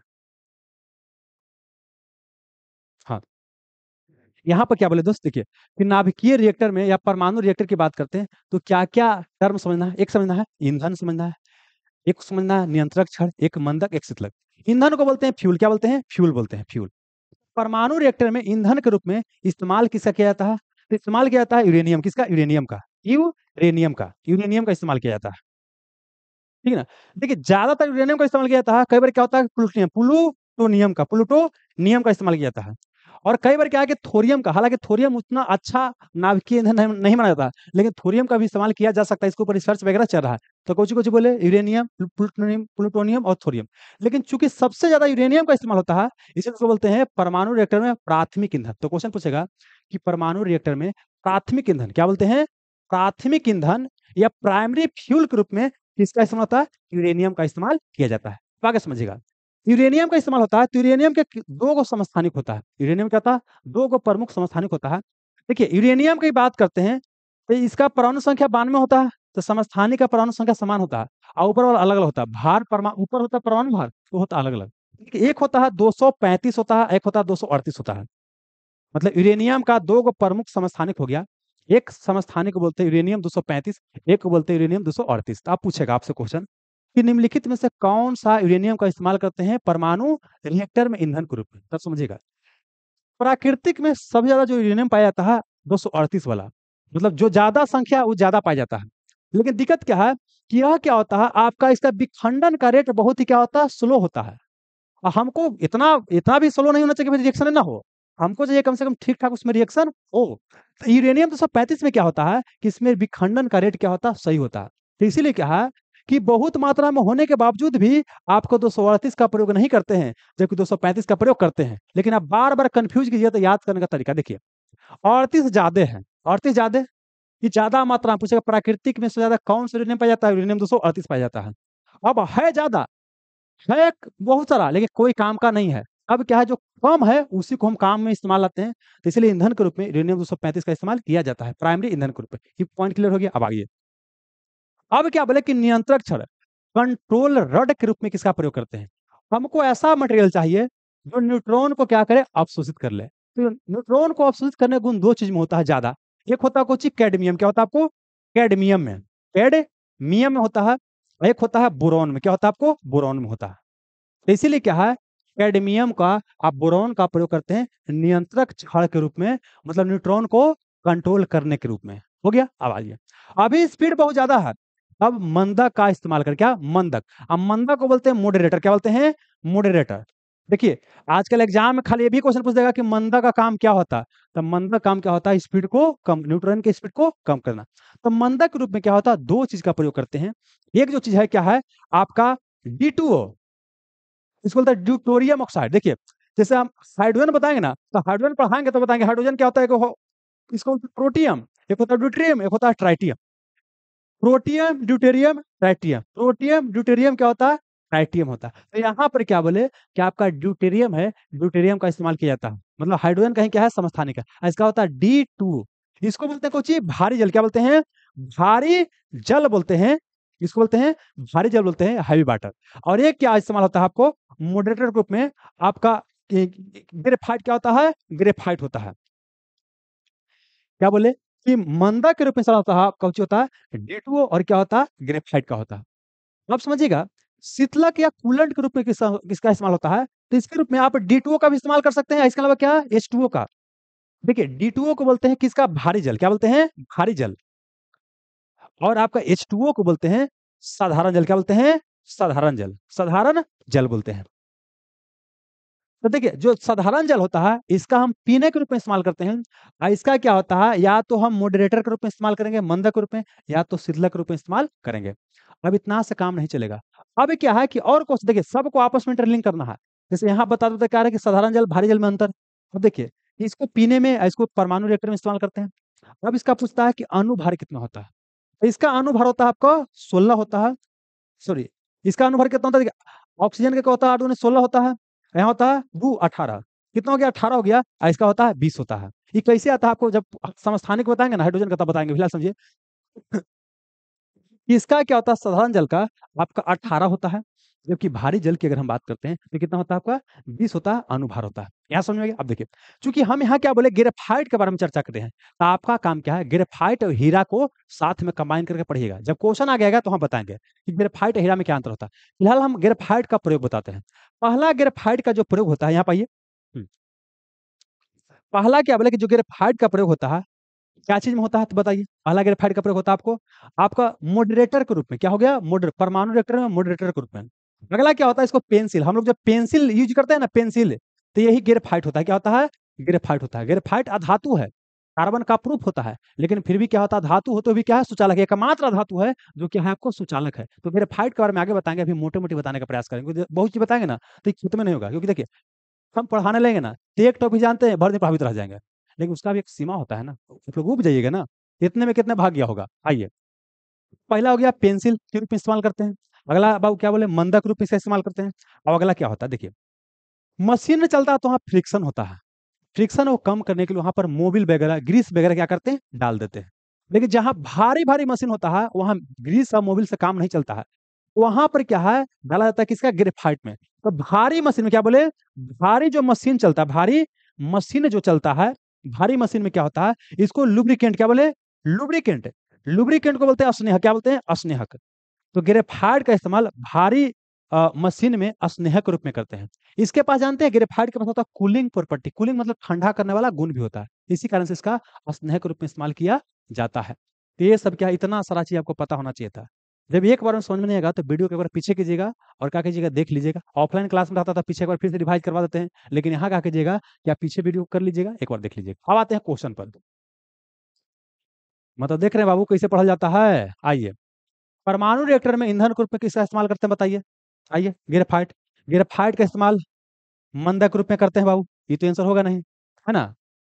अब ये भी सुनिए, ये भी क्वेश्चन पूछता है कि परमाणु रिएक्टर में ग्रेफाइट का इस्तेमाल किस रूप में करते हैं? आपका ऑप्शन जानते क्या रहेगा? एक रहेगा अस्नेहक रहेगा, एक रहेगा मंदक रहेगा। अब पूछ ले है कि परमाणु रिएक्टर में ग्रेफाइट का इस्तेमाल किस रूप में करते हैं? अब पहला में स्नेहक देखे, ग्रेफाइट का प्रयोग स्नेहक रूप में किया जाता है। आप बना के चलाएं कि हमर सही, ये हो गया गलती। यहाँ परमाणु रिएक्टर में पूछ ले है, तो परमाणु रिएक्टर में क्या होता है? ग्रेफाइट का प्रयोग क्या होता है? आपको मंदक के रूप में होता है। ये ध्यान रखिएगा, क्वेश्चन को पढ़िएगा वहां ध्यान से, ठीक तो होगा नहीं। आते हैं कैडमियम का छड़ और बोरॉन का छड़, एक कंट्रोलर रॉड, नियंत्रक छड़ के रूप में प्रयोग होता है। तो ये भी आपका नहीं होगा। अब आइए, यूरेनियम 238 की बात करते हैं। ये बहुत मात्रा में है, लेकिन इसके पास बहुत ही रिएक्शन विखंडन क्या होता है? कम होता है, तो इसका इस्तेमाल नहीं करते हैं। यूरेनियम का सबसे ज्यादा कौन समस्थानिक पाया जाता है? आपका यही पाया जाता है, लेकिन इसका इस्तेमाल नहीं करते हैं। अब क्या बोले कि कम पाया जाता है, लेकिन इसी का इस्तेमाल करते हैं परमाणु रिएक्टर में ईंधन के रूप में। यह क्या हो गया? आपको प्राइमरी फ्यूल। क्या हो गया? प्राइमरी फ्यूल या प्राथमिक ईंधन हो गया।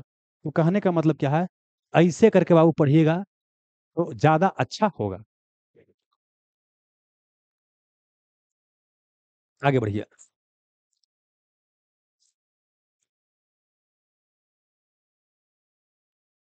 अब कितने के औंधिया में लगा के बाप रे बड़ी मानी समझ लेते कि फलना सर एकदम 1 घंटा में 200 क्वेश्चन डील कर देते, है ना।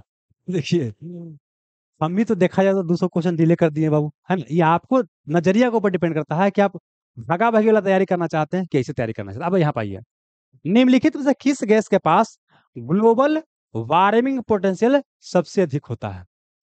टॉपिक क्या हो गया हमारा, आपका ग्लोबल वार्मिंग। क्या हो गया, ग्लोबल वार्मिंग। तो यहाँ समझना क्या है, पहले देखिए ऐसे बनाइएगा ना तो कार्बन डाइऑक्साइड बना के चलाइएगा, लेकिन हो जाएगा गलती। तो हमको क्या करना है, पहले समझना ग्लोबल वार्मिंग को। आइए, क्या हो गया ग्लोबल वार्मिंग, ग्लोबल वार्मिंग। यहाँ जानते हैं क्या क्या पढ़ना पड़ेगा आपको, ग्लोबल वार्मिंग पढ़ना पड़ेगा, जलवायु परिवर्तन भी पढ़ना पड़ेगा, मतलब कई सारा चीज को आपस में रिलेट करके पढ़ना पड़ेगा। ग्लोबल वार्मिंग पोटेंशियल क्या होता है, ये सब आपको पढ़ना पड़ेगा। तो पहले आते हैं ग्लोबल वार्मिंग। ग्लोबल वार्मिंग को बोलते हैं वैश्विक तापन। क्या बोलते हैं, वैश्विक तापन, वैश्विक तापन, वैश्विक तापन। विश्व का औसत टेम्परेचर बढ़ रहा है, मतलब नॉर्मल जो टेम्परेचर वो संसार का होता था पृथ्वी वगैरह का, इसका टेम्परेचर पृथ्वी क्या हो रहा है, बढ़ रहा है लगातार। इसी को बोलते हैं कि विश्व क्या हो रहा है, तपित हो रहा है, गर्म हो रहा है। तो पृथ्वी का औसत तापक्रम को बढ़ना है ग्लोबल वार्मिंग कहलाता था। पहला क्वेश्चन नहीं हो गया कि ग्लोबल वार्मिंग का डिफिनेशन क्या होता है, ये पूछ देगा था। विश्व का औसत तापक्रम को बढ़ना ही क्या होता है, ग्लोबल वार्मिंग। मतलब क्या बोले, औसत तापक्रम को बढ़ना। विश्व का जो औसत तापक्रम हो रहा है, एवरेज टेम्परेचर है, ये क्या हो रहा है, राइज कर रहा है। तो इसको बोलते हैं ग्लोबल वार्मिंग। तब बात आता है कि भाई राइज काहे कर रहा है, कुछ तो कारण होगा ना, तो राइज काहे कर रहा है समझिए। जो हमारा वायुमंडल है, जो क्या बोले पृथ्वी का जो वायुमंडल है, वायुमंडल है, तो वायुमंडल में क्या है, कई सारा क्या है आपको, तो वह कई सारा गैस वगैरह है। उसमें समझना क्या है कि सबसे अधिक क्या है आपको 78% के आसपास, क्या है आपको नाइट्रोजन, क्या है आपको नाइट्रोजन कितना है 78% के आसपास, 78 पॉइंट समथिंग होता है, लेकिन मोटा मोटी 78 हो गया। अगर वही हम बात करते हैं दूसरे गैस तो क्या है ऑक्सीजन, ये लगभग क्या है 20 पॉइंट समथिंग है, तो ऑक्सीजन को हम मानते हैं कितना 21%। अगला क्या है कि आपका ऑर्गन, क्या है ऑर्गन है, ऑर्गन एक अक्रिय गैस है। वायुमंडल में सबसे ज्यादा क्या है आपको ऑर्गन पाया जाता है। ये कितना है आपको 0.93, याद रखिएगा पूरा पूरा 0.93। और एक क्या है आपको कार्बन डाइऑक्साइड, कार्बन डाइऑक्साइड ये क्या है आपको 0 इसको 9 को कर दीजिए 0, तो 0.03। अब आपको ऑप्शन में ही ज्यादा पूछता है कि पृथ्वी के वायुमंडल में कार्बन डाइऑक्साइड की मात्रा कितना होता है, आपके ऑप्शन रहेगा 0.3, 0.03 रहेगा, 0.003 रहेगा, 3% ऐसे रहेगा। तो क्या हो जाएगा आपको ये 0.03%। आप सुनिएगा, सब गैस के बारे में क्या है कि थोड़ा सा जानिए क्या क्या काम होता है। नाइट्रोजन की बात करते हैं, नाइट्रोजन देखिए क्या होता है। पहले ऑक्सीजन की बात करें, ऑक्सीजन क्या करता है, ये आपको कोई चीज को जलाने में सहायक होता है। और दूसरी बात क्या होता है कि हम लोग जब भोजन वोजन करते हैं, तो भोजन जो होता है ना वो कम्प्लेक्स फॉर्म में रहता है, कम्प्लेक्स फॉर्म में। और जो खाते हैं तो क्या होता है ग्लूकोज के फॉर्म में जमा होता है और बन जाता है ग्लाइकोजन। तो मानव शरीर में जो भोजन होता है ग्लूकोज बन के ग्लाइकोजन के फॉर्म में क्या हो गया, जमा हो गया। और ग्लूकोज को तोड़ा जाता है, और तोड़ने का मतलब क्या है कि ऑक्सीजन जाके उसका क्या करता है, तोड़ता है, और तोड़ने के बाद क्या निकलता है, एनर्जी निकलता है। अगर ग्लूकोज ना तोड़ेगा तो अगर देखिए यहाँ ग्लूकोज है C6H12O6 को बोलते हैं ग्लूकोज। ये बायोलॉजी जब बताएंगे तब बताएंगे, फिलहाल समझिए। ये क्या होगा, टूटेगा तो क्या होता है आपका एनर्जी निकलता है, और प्लस कार्बन डाइऑक्साइड क्या होता है, निकलता है।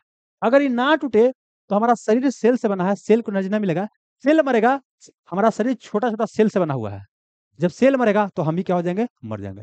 तो मतलब क्या बोले कि ऑक्सीजन क्या है आपको जरूरी है। तो इसीलिए ऑक्सीजन को बोलते हैं प्राण वायु। बोलते हैं ना कि जिंदा रहने के लिए एक मुलाकात जरूरी है सनम, नहीं, बिना मुलाकात के जिंदा रह सकते हैं, लेकिन बिना ऑक्सीजन के जिंदा नहीं रह सकते हैं। ये क्या है, प्राण वायु है। क्यों प्राण वायु समझ में आ गया। प्रत्येक जीव श्वसन एक क्रिया करता है, और श्वसन है एक ऑक्सीकरण अभिक्रिया। ऑक्सीकरण मतलब क्या है कि ऑक्सीजन जुड़ेगा, एनर्जी क्या होगा, रिलीज होगा, तो इसको बोलते हैं ऑक्सीकरण का अभिक्रिया। ये क्या आपको जरूरी है। और दूसरी बात क्या है कि यह आग लगाता है, आग को लगाता है। आग अनकंट्रोल ना हो जाए तो नाइट्रोजन क्या करता है, आग को कंट्रोल करता है। अपना जितना जीव है जिसके अंदर प्रोटीन है उसके अंदर एमिनो एसिड होगा, एमिनो एसिड होगा तो नाइट्रोजन होगा। तो मतलब हमारे शरीर के अंदर भी क्या होता है, आपको नाइट्रोजन पाया जाता है। अब आते हैं क्या, ऑर्गन। ऑर्गन क्या है, क्या क्रिया कैसे, देखिए हम जो विद्युत बल्ब वगैरह जो लगाते हैं, तो उसके अंदर से जो आपका एयर होता है, हवा होता है, उसको बाहर निकाल देते हैं। क्योंकि देखिए उसके अंदर होता है टंगस्टन होता है, और टंगस्टन हवा के साथ रिएक्शन करके टंगस्टन का क्या होता है, वो जो तरवा नहीं होता पतर का, वो क्या होता है, टूट जाता है। तो फिर विद्युत बल्ब नहीं जल पाता है, नहीं जल पाता। तो वहां से जो गैस है, मतलब जो बस एयर है, उसको निकाल देते हैं, वहां अक्रिय गैस को भर देते हैं, ऑर्गन जैसा गैस क्या करते हैं, भर देते हैं। ठीक ना, ताकि विद्युत बल्ब अच्छा से काम कर सके। वो हो गया ऑर्गन काम। अब आते हैं कार्बन डाइऑक्साइड। यह क्या है आपका? Green house gas. क्या है? Green house gas. Green house gas. आप बोले कि कौन चीज बोलने लगे सर, उन्हें सब बोलते बोलते हैं नहीं, अभी ये पढ़ना पड़ेगा, मतलब यहाँ पढ़ना पड़ेगा। ग्रीन हाउस गैस, आइए। तो एक होता है ग्रीन हाउस गैस, इसको बोलते हैं हरित गृह। क्या बोलते हैं? हरित गृह गैस। रुकिए, हरित गृह गैस। हरित गृह गैस। ये हरित गृह गैस क्या होता है? देखिए, पृथ्वी के वायुमंडल में कुछ ऐसा गैस है जो क्या है, सूर्य को प्रकाश को खींचता है, सूर्य के प्रकाश को खींचता है। और क्या होता है कि यहाँ के औसत तापक्रम को क्या करता है? बढ़ाता है। मतलब कि देखिए, पृथ्वी पर जो टेम्परेचर बना रहता है उसके लिए ये जरूरी है, कार्बन डाइऑक्साइड क्या है? जरूरी है। मतलब कि पृथ्वी पर कार्बन डाइऑक्साइड अगर ना रहे तो टेम्परेचर क्या देखिए, पृथ्वी पर कार्बन डाइऑक्साइड ना है, इसका मतलब क्या है कि सूर्य की रोशनी को खींचेगा नहीं। और सूर्य की रोशनी को जब खींचवे नहीं करेगा तो पृथ्वी गर्म नहीं होगा। अब बहुत जब ठंडा हो जाएगा तो ठंडा में जीवन सर्वाइव नहीं हो पाता है। मतलब तो जहाँ पर ग्लेशियर है, पूरा नहीं होता सियाचिन ग्लेशियर, वहां पे इतना ठंडा रहता है कि ऐसे उघाड़े पहाड़ चल जाओगे मर जाओगे। मतलब क्या हो गया कि वहां पर आपका ठंड में सर्वाइव आप नहीं करोगे, ठीक ना। तो यह सब है ग्रीन हाउस गैस। क्या होता है? ऐसा गैस जो सूर्य की रोशनी को क्या करता है? खींचता है। और पृथ्वी के औसत तापमान को क्या करता है? बढ़ाता है। वैसे गैस को बोलते हैं ग्रीन हाउस गैस। आप ऐसा देखेंगे, ग्रीन हाउस का मतलब क्या है? इसको ग्रीन हाउस समझिए। ग्रीन हाउस, आप एक एग्जांपल से बताते हैं। आप लोग देखें, रोड सड़क किनारे जाते होंगे तो कहीं ऐसा लगा रहता है, ऐसे तब्बू टाइप पर, ऐसे क्या होता है आपको? तब्बू टाइप पर लगा रहता है। तो लगता है कि सब्जी उब्जी पूरा रोपा रहता होगा, तो लगता है कि बकरी खा ना जाए इस कारण से ऐसे कर रहता है। नहीं, देखिए क्या होता है ना, कोई फसल जो होता है ना, एक निश्चित क्या होता है तापक्रम में उपजता है। अगर वहां बहुत ठंडा रहेगा ना तो वहां क्या होगा? अब धान उपजाना है, बहुत ठंडा रहेगा तो वहां उपज भी नहीं करेगा। तो उसके लिए क्या किया जाता है ठंडा प्रदेश में कि वो कांच का शीशा का घर बनाया जाता है। भाई शीशा का विशेषता क्या होता है? तो ऊपर जो सूर्य का जो रोशनी आएगा उसको तो नीचे आने देगा, आने दिया, लेकिन जाएगा तो क्या बोलेगा कि मेरे धंधा में आना तो आसान है लेकिन निकलना मुश्किल नहीं, नामुमकिन है। मतलब आएगा लेकिन जाने नहीं देगा। अब आ रहा है, जाने नहीं दे रहा है, तो मतलब क्या हो जाएगा कि यहाँ पर आपको इसका टेम्परेचर क्या हो जाएगा? बढ़ेगा। तो ये हो गया आपका ग्रीन हाउस।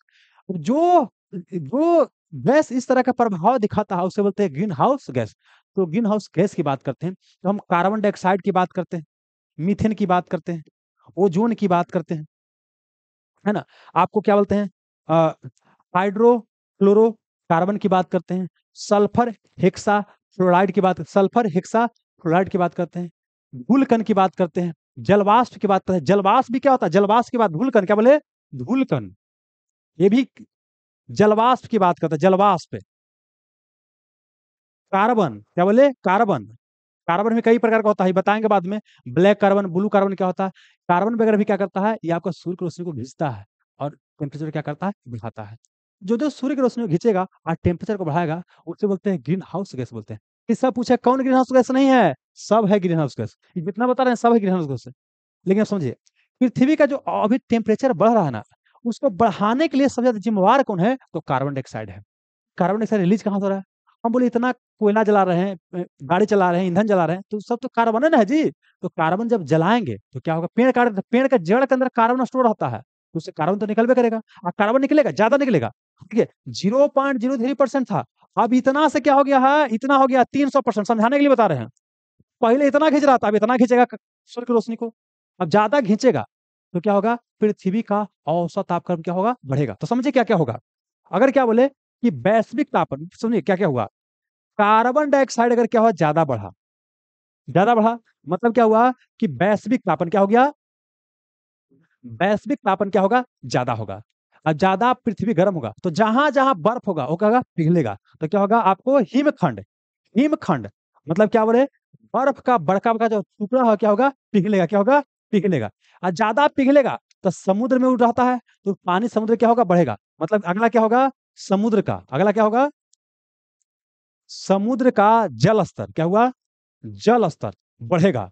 और जल स्तर बढ़ेगा तो क्या आएगा? बाढ़ आएगा। क्या आएगा? बाढ़ आएगा। अब बाढ़ आएगा तो क्या होगा? जो समुद्र किनारे नदी किनारे जो शहर होगा क्या होगा? डूबेगा। तो डूबेगा तो डूबे करेगा। अब प्लस क्या होकर बाद आएगा? बीमारी, क्योंकि भाई बाढ़ वगैरह आता है तो कई सारी बीमारी वगैरह भी आता है।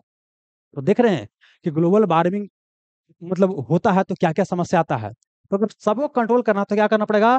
कार्बन डाइऑक्साइड का उत्सर्जन हमको कम करना पड़ेगा, ठीक ना। तो जो हम कोयला से बिजली पैदा कर रहे हैं ये सब क्या करना पड़ेगा? कम करना पड़ेगा। इसीलिए वर्तमान में जो अधिकतर जो देश हैं आप किधर की ओर शिफ्ट कर रहे हैं, ऐसे ऊर्जा शिफ्ट कर रहे हैं जहां कार्बन ना जलाना पड़े। तो देखते हैं कि वहां पर सोलर ललटेन लगता है, नहीं होता वो, सोलर प्लेट लग रहा है, पानी से बिजली पैदा करने का प्रयास कर रहे हैं। ये सब क्या है, इसी सबको रोकने के लिए। सुनिए क्वेश्चन पूछेगा कि वर्तमान में सबसे अधिक ग्लोबल वार्मिंग के लिए जिम्मेवार गैस कौन है, क्वेश्चन पूछा गया है, आप सब ऑप्शन में दिया हुआ था। तो यह है सबसे अधिक, सब कोई कर रहा है लेकिन सबसे अधिक कौन कर रहा है, कार्बन डाइऑक्साइड है। ये तो पहला पॉइंट हो गया कि ग्लोबल वार्मिंग के लिए सबसे ज्यादा जिम्मेवार गैस कौन हो गया, कार्बन डाइऑक्साइड। और सबसे कम जिम्मेवार कौन है, सल्फर हेक्साफ्लोराइड। सल्फर, सबसे ज्यादा ग्लोबल वार्मिंग के लिए जिम्मेवार कौन है, कार्बन डाइऑक्साइड है। और सबसे कम जिम्मेवार कौन है, सल्फर हेक्साफ्लोराइड है। अब इतना सा काम नहीं चलेगा, अब और पूछे, अब ग्लोबल वार्मिंग पोटेंशियल, अगला क्या है, ग्लोबल वार्मिंग पोटेंशियल। तो क्या बोले, ये हो गया ग्लोबल वार्मिंग, ये क्या बोले, ग्लोबल वार्मिंग पोटेंशियल। पोटेंशियल देखिए, जो पृथ्वी के वायुमंडल में लंबा समय तक रहेगा, वो भले वो कम कर रहा है लेकिन लंबा समय तक रहेगा, तो वो क्या है, उसका पोटेंशियल क्या होगा, अधिक होगा। इसको सिंपल भाषा में समझाते हैं, देखिए मान लेते हैं क्या है, ये को है रमुआ, को है समूह, ये क्या है, रमुआ है, ये क्या है, समूह है, दो लड़का है, रमुआ और समूह। ये बड़ी खाता है, रमुआ क्या करता है, खाता है कितना, 5 रोटी, 5 न मानी 8 रोटी, अंगिया खाया था तो 8 को पूरी खाता है। ये कितना खाता है, 2 पूरी खाता है। तो सबसे ज्यादा पूरी कौन खा रहा है, रमुआ। लेकिन आप समझिए, रमुआ जी है कितना, ये 5 साल कितना जिएगा, 5 साल या 5 दिन कितना जिएगा, 5 दिन जिएगा, कितना दिन, 5 दिन जिएगा रमुआ। और समूह कितना जिएगा, ये जिएगा आपको 100 दिन, कितना जिएगा, 100 दिन जिएगा, 100 दिन जिएगा। तब बताइए, रमुआ टोटल कितना जीवन में रोटी खा लिया, 8 × 5 = 40 गो। भाई समूह टोटल रोटी कितना खा लेगा जीवन भर में, तो कितना, 200 हो गया। तो मतलब क्या, आप समझिए अब क्या हुआ, कि रोटी खा रहा ज्यादा कौन, तो रोटी खा रहा कौन, रमुआ खा रहा भी ज्यादा है, लेकिन खाने का क्षमता केकरा में ज्यादा है, समूह में का है, क्योंकि लंबा समय तक रहेगा। तो इसी समझना क्या है आपको, ग्लोबल वार्मिंग, ग्लोबल वार्मिंग कर कौन रहा है, कार्बन डाइऑक्साइड, लेकिन इसका जीवन काल बहुत कम होता है, जल्दी समाप्त हो जाता है। लेकिन ये सल्फर हेक्साफ्लोराइड, ये क्या है, कि ग्लोबल वार्मिंग कर तो रहा है भी कम, लेकिन ये लंबा समय तक पृथ्वी के वायुमंडल में रहता है। तो मतलब ये हो गया कि ग्लोबल वार्मिंग पोटेंशियल किसमें अधिक हो गया, सल्फर हेक्साफ्लोराइड में। तो फिर से एक बार क्वेश्चन बोलते हैं, क्या बोले, ग्लोबल वार्मिंग के लिए सबसे ज्यादा जिम्मेवार गैस कौन है, कार्बन डाइऑक्साइड है सबसे ज्यादा, लेकिन इसका जीवन काल कम है, तो इसके पास ग्लोबल वार्मिंग पोटेंशियल सबसे कम है। सल्फर हेक्साफ्लोराइड SF6 की बात करते हैं, ये अभी ग्लोबल वार्मिंग के लिए सबसे कम जिम्मेवार है, लेकिन भविष्य में लंबा समय तक रहेगा, इसीलिए इसके पास क्या है, पोटेंशियल अधिक है। ग्लोबल वार्मिंग पोटेंशियल क्या है, इसका अधिक है। ये पॉइंट समझ में आ गया। अब बाकी सब क्या बताया, जितना बताया ना, धूल कण जलवाष्प कार्बन, ये सब क्या है, आपको ग्लोबल वार्मिंग करता है, तो ध्यान रखिएगा ऑप्शन के अनुसार। आइए क्वेश्चन क्या था, कि निम्नलिखित में से किस गैस के पास ग्लोबल वार्मिंग पोटेंशियल सबसे अधिक है। कार्बन डाइऑक्साइड ज्यादा ग्लोबल वार्मिंग कर रहा है, पूछता है ग्लोबल वार्मिंग के लिए जिम्मेवार कौन ज्यादा है, तो कार्बन डाइऑक्साइड, लेकिन इसके पास पोटेंशियल क्या है, बहुत ही कम है। मीथेन भी ग्लोबल वार्मिंग कर रहा है, ये भी कर रहा है, लेकिन अब आइए सल्फर हेक्साफ्लोराइड की अगर बात करते हैं, इसके पास ग्लोबल वार्मिंग कर तो रहा है, ग्लोबल वार्मिंग बहुत कम, लेकिन भविष्य में बहुत करेगा, क्योंकि इसके पास पोटेंशियल अधिक है। तो ग्लोबल वार्मिंग पोटेंशियल सबसे अधिक कहाँ होगा, आपको सल्फर हेक्साफ्लोराइड के पास। इतना समझ में आ गया। अब कुछ और यहाँ समझिए, अभी खत्म नहीं हुआ, अभी खत्म कर लीजिए तो काम ही करवा जाएगा। अभी यहाँ और क्वेश्चन पूछेगा, अच्छा कने हो गया, यहाँ ये, हाँ यहाँ ये देखिए, कार्बन डाइऑक्साइड की बात करते हैं, जब कार्बन डाइऑक्साइड पढ़िएगा तो साथ में पढ़ना है कार्बन मोनोऑक्साइड, दोनों को साथ में पढ़ना है। आइए पहले पढ़ते हैं क्या, कार्बन डाइऑक्साइड पढ़ते हैं, फिर पढ़ते हैं कार्बन मोनोऑक्साइड। दोनों से क्या क्या क्वेश्चन आके बताते हैं। देखिए, अगर कोई चीज जला रहे हैं और धुआं धुआं निकल रहा है, तो निकल रहा है कोई चीज, कार्बन मोनोऑक्साइड। मतलब कोई चीज क्या बोलते हैं, अपूर्ण दहन, अपूर्ण दहन, इनकम्प्लीट कंबसन होगा तो निकलेगा कार्बन मोनोऑक्साइड। मतलब समझे कि जहां धुआं धुआं हो रहा है ना, एकदम धुआं धुआं, वहां पर कार्बन मोनोऑक्साइड ज्यादा। और जहां पर क्या है कि ईंधन कंप्लीट, जैसे आग तापेला, आग जला रहे हैं, हो तो आग जला रहे हैं तो धुआं पहले होगा, फूकते हैं, तो जब फूक रहे हैं धुआं निकल रहा है, तो कार्बन मोनोऑक्साइड निकल रहा है। अब क्या हो रहा है कि पूरा क्या हो गया, जलने लगा बढ़िया से आग आग, तो कार्बन डाइऑक्साइड निकला। तो सुनिए, एक ही साथ दोनों निकल सकता है, कार्बन डाइऑक्साइड भी निकल सकता है, कार्बन मोनोऑक्साइड भी, हमारे अंदर दोनों गुण हो सकता है, बढ़िया खराब दोनों। लेकिन ज्यादा कौन है उसके आधार पर बोलते हैं कि ऐसा आदमी है। अगर ज्यादा खराब है तो हम ज्यादा खराब आदमी है, अगर ज्यादा अच्छा गुण है तो ज्यादा अच्छा आदमी है। तो यहाँ पर समझना क्या है, कि ये आपको जो होता है, अगर ईंधन क्या होगा, कंप्लीट पूर्ण दहन, ईंधन के पूर्ण दहन से निकलता है कार्बन डाइऑक्साइड। अपूर्ण दहन से क्या निकलता है? धुआं निकलता है। अब आगे समझिएगा। जो कार्बन डाइऑक्साइड का प्रकृति पूछे, इसका प्रकृति कैसा होता है? तो इसका प्रकृति होता था अम्लीय। इसका प्रकृति कैसा होता है? आपका कार्बन डाइऑक्साइड का होता है अम्लीय होता है। लेकिन इसका प्रकृति बोलेगा तो उदासीन। क्या बोले? उदासीन। ये न्यूट्रल होता है। अब लग तो रहा है आसान, लेकिन एग्जाम में आपसे ही बनेगा नहीं। तो एग्जाम में कैसे बनेगा? कैसे बनेगा? तो एग्जाम इसको ऐसे बनाना है। तो देखिए, ये सीओ है, ये बरोबर बरोबर, तो बरोबर बरोबर तो ऊपर ना न्यूट्रल है, बरोबर नहीं है तो न्यूट्रल नहीं है, तो ये बरोबर बरोबर है तो क्या हो गया आपका? उदासीन हो गया। आगे देखिए, ये जो कार्बन डाइऑक्साइड होता है, ये क्या होता है आपका? ग्रीन, क्या है? ग्रीन हाउस गैस है। देखिए यह जो होता है आपका ग्रीन हाउस गैस नहीं होता है। ये आपका कार्बन जो मोनोऑक्साइड होता है, ये ग्रीन हाउस गैस नहीं होता है। अब आते हैं, अगला पूछता है वायु प्रदूषण। वायु प्रदूषण तो सुनिएगा, कार्बन डाइऑक्साइड को समान तौर पर वायु प्रदूषक नहीं माना जाता है। इसको पूछेगा, कार्बन डाइऑक्साइड को समान तौर पर वायु प्रदूषक नहीं माना जाता है, जबकि इसको माना जाता है, कार्बन डाइऑक्साइड को, वायु प्रदूषक। क्या माना जाता है? वायु प्रदूषण, की वायु प्रदूषण करता है, धुआं धुआं होता है। इसको मानता है कि वायु प्रदूषण नहीं करता है। आगे समझिएगा, आप जो सोडा वाटर पीते हैं, नहीं होता Coca Cola, Thums Up, Pepsi, Coca Cola में क्या होता है? आपको कार्बन डाइऑक्साइड गैस होता है। पूछेगा कोका कोला में क्या होता है, या जो पेय पदार्थ होता है उसमें क्या होता है? कार्बन डाइऑक्साइड होता है। अम्ल पूछेगा तो कार्बोनिक अम्ल, अम्ल पूछेगा तो क्या होता है? कार्बोनिक अम्ल। अम्ल पूछेगा तो कार्बोनिक अम्ल होता है। अब पूछेगा कि कौन गैस होता है, तो कार्बन डाइऑक्साइड होता है। ये पॉइंट आपको समझ में आ गया? अब आइए यहाँ पर, अब देखिए, क्वेश्चन पूछता है कि जब ठंडा के दिन होता है तो महिला लोग क्या होता है, बूढ़ी लोग आग जला के सो गई, नहीं तो उसको कुछ बोलते हैं, ऐसा का रहता है जी, भुला तो रहे हैं, अरे क्या अगवा जलावल जाता है, कुछ बोला जाता है, फिर ओकरा में आग जलावल जाता है। अब का कुछ तो बोलते हो, अच्छा कुछ भी बोलते होंगे, ठीक ना? ठीक है, हम आग जला रहे हैं, और ओकरा बाद बोरसी, क्या बोलते हैं? बोरसी बोलते हैं, आ गया, हाँ बोरसी। हम लोग यहाँ बोरसी बोला जाता है। तो में आग जलाते हैं। अब रात को सो गई रूम वूम बंद करके, धुआं निकल रहा, धुआं निकल रहा, धुआं निकल रहा है।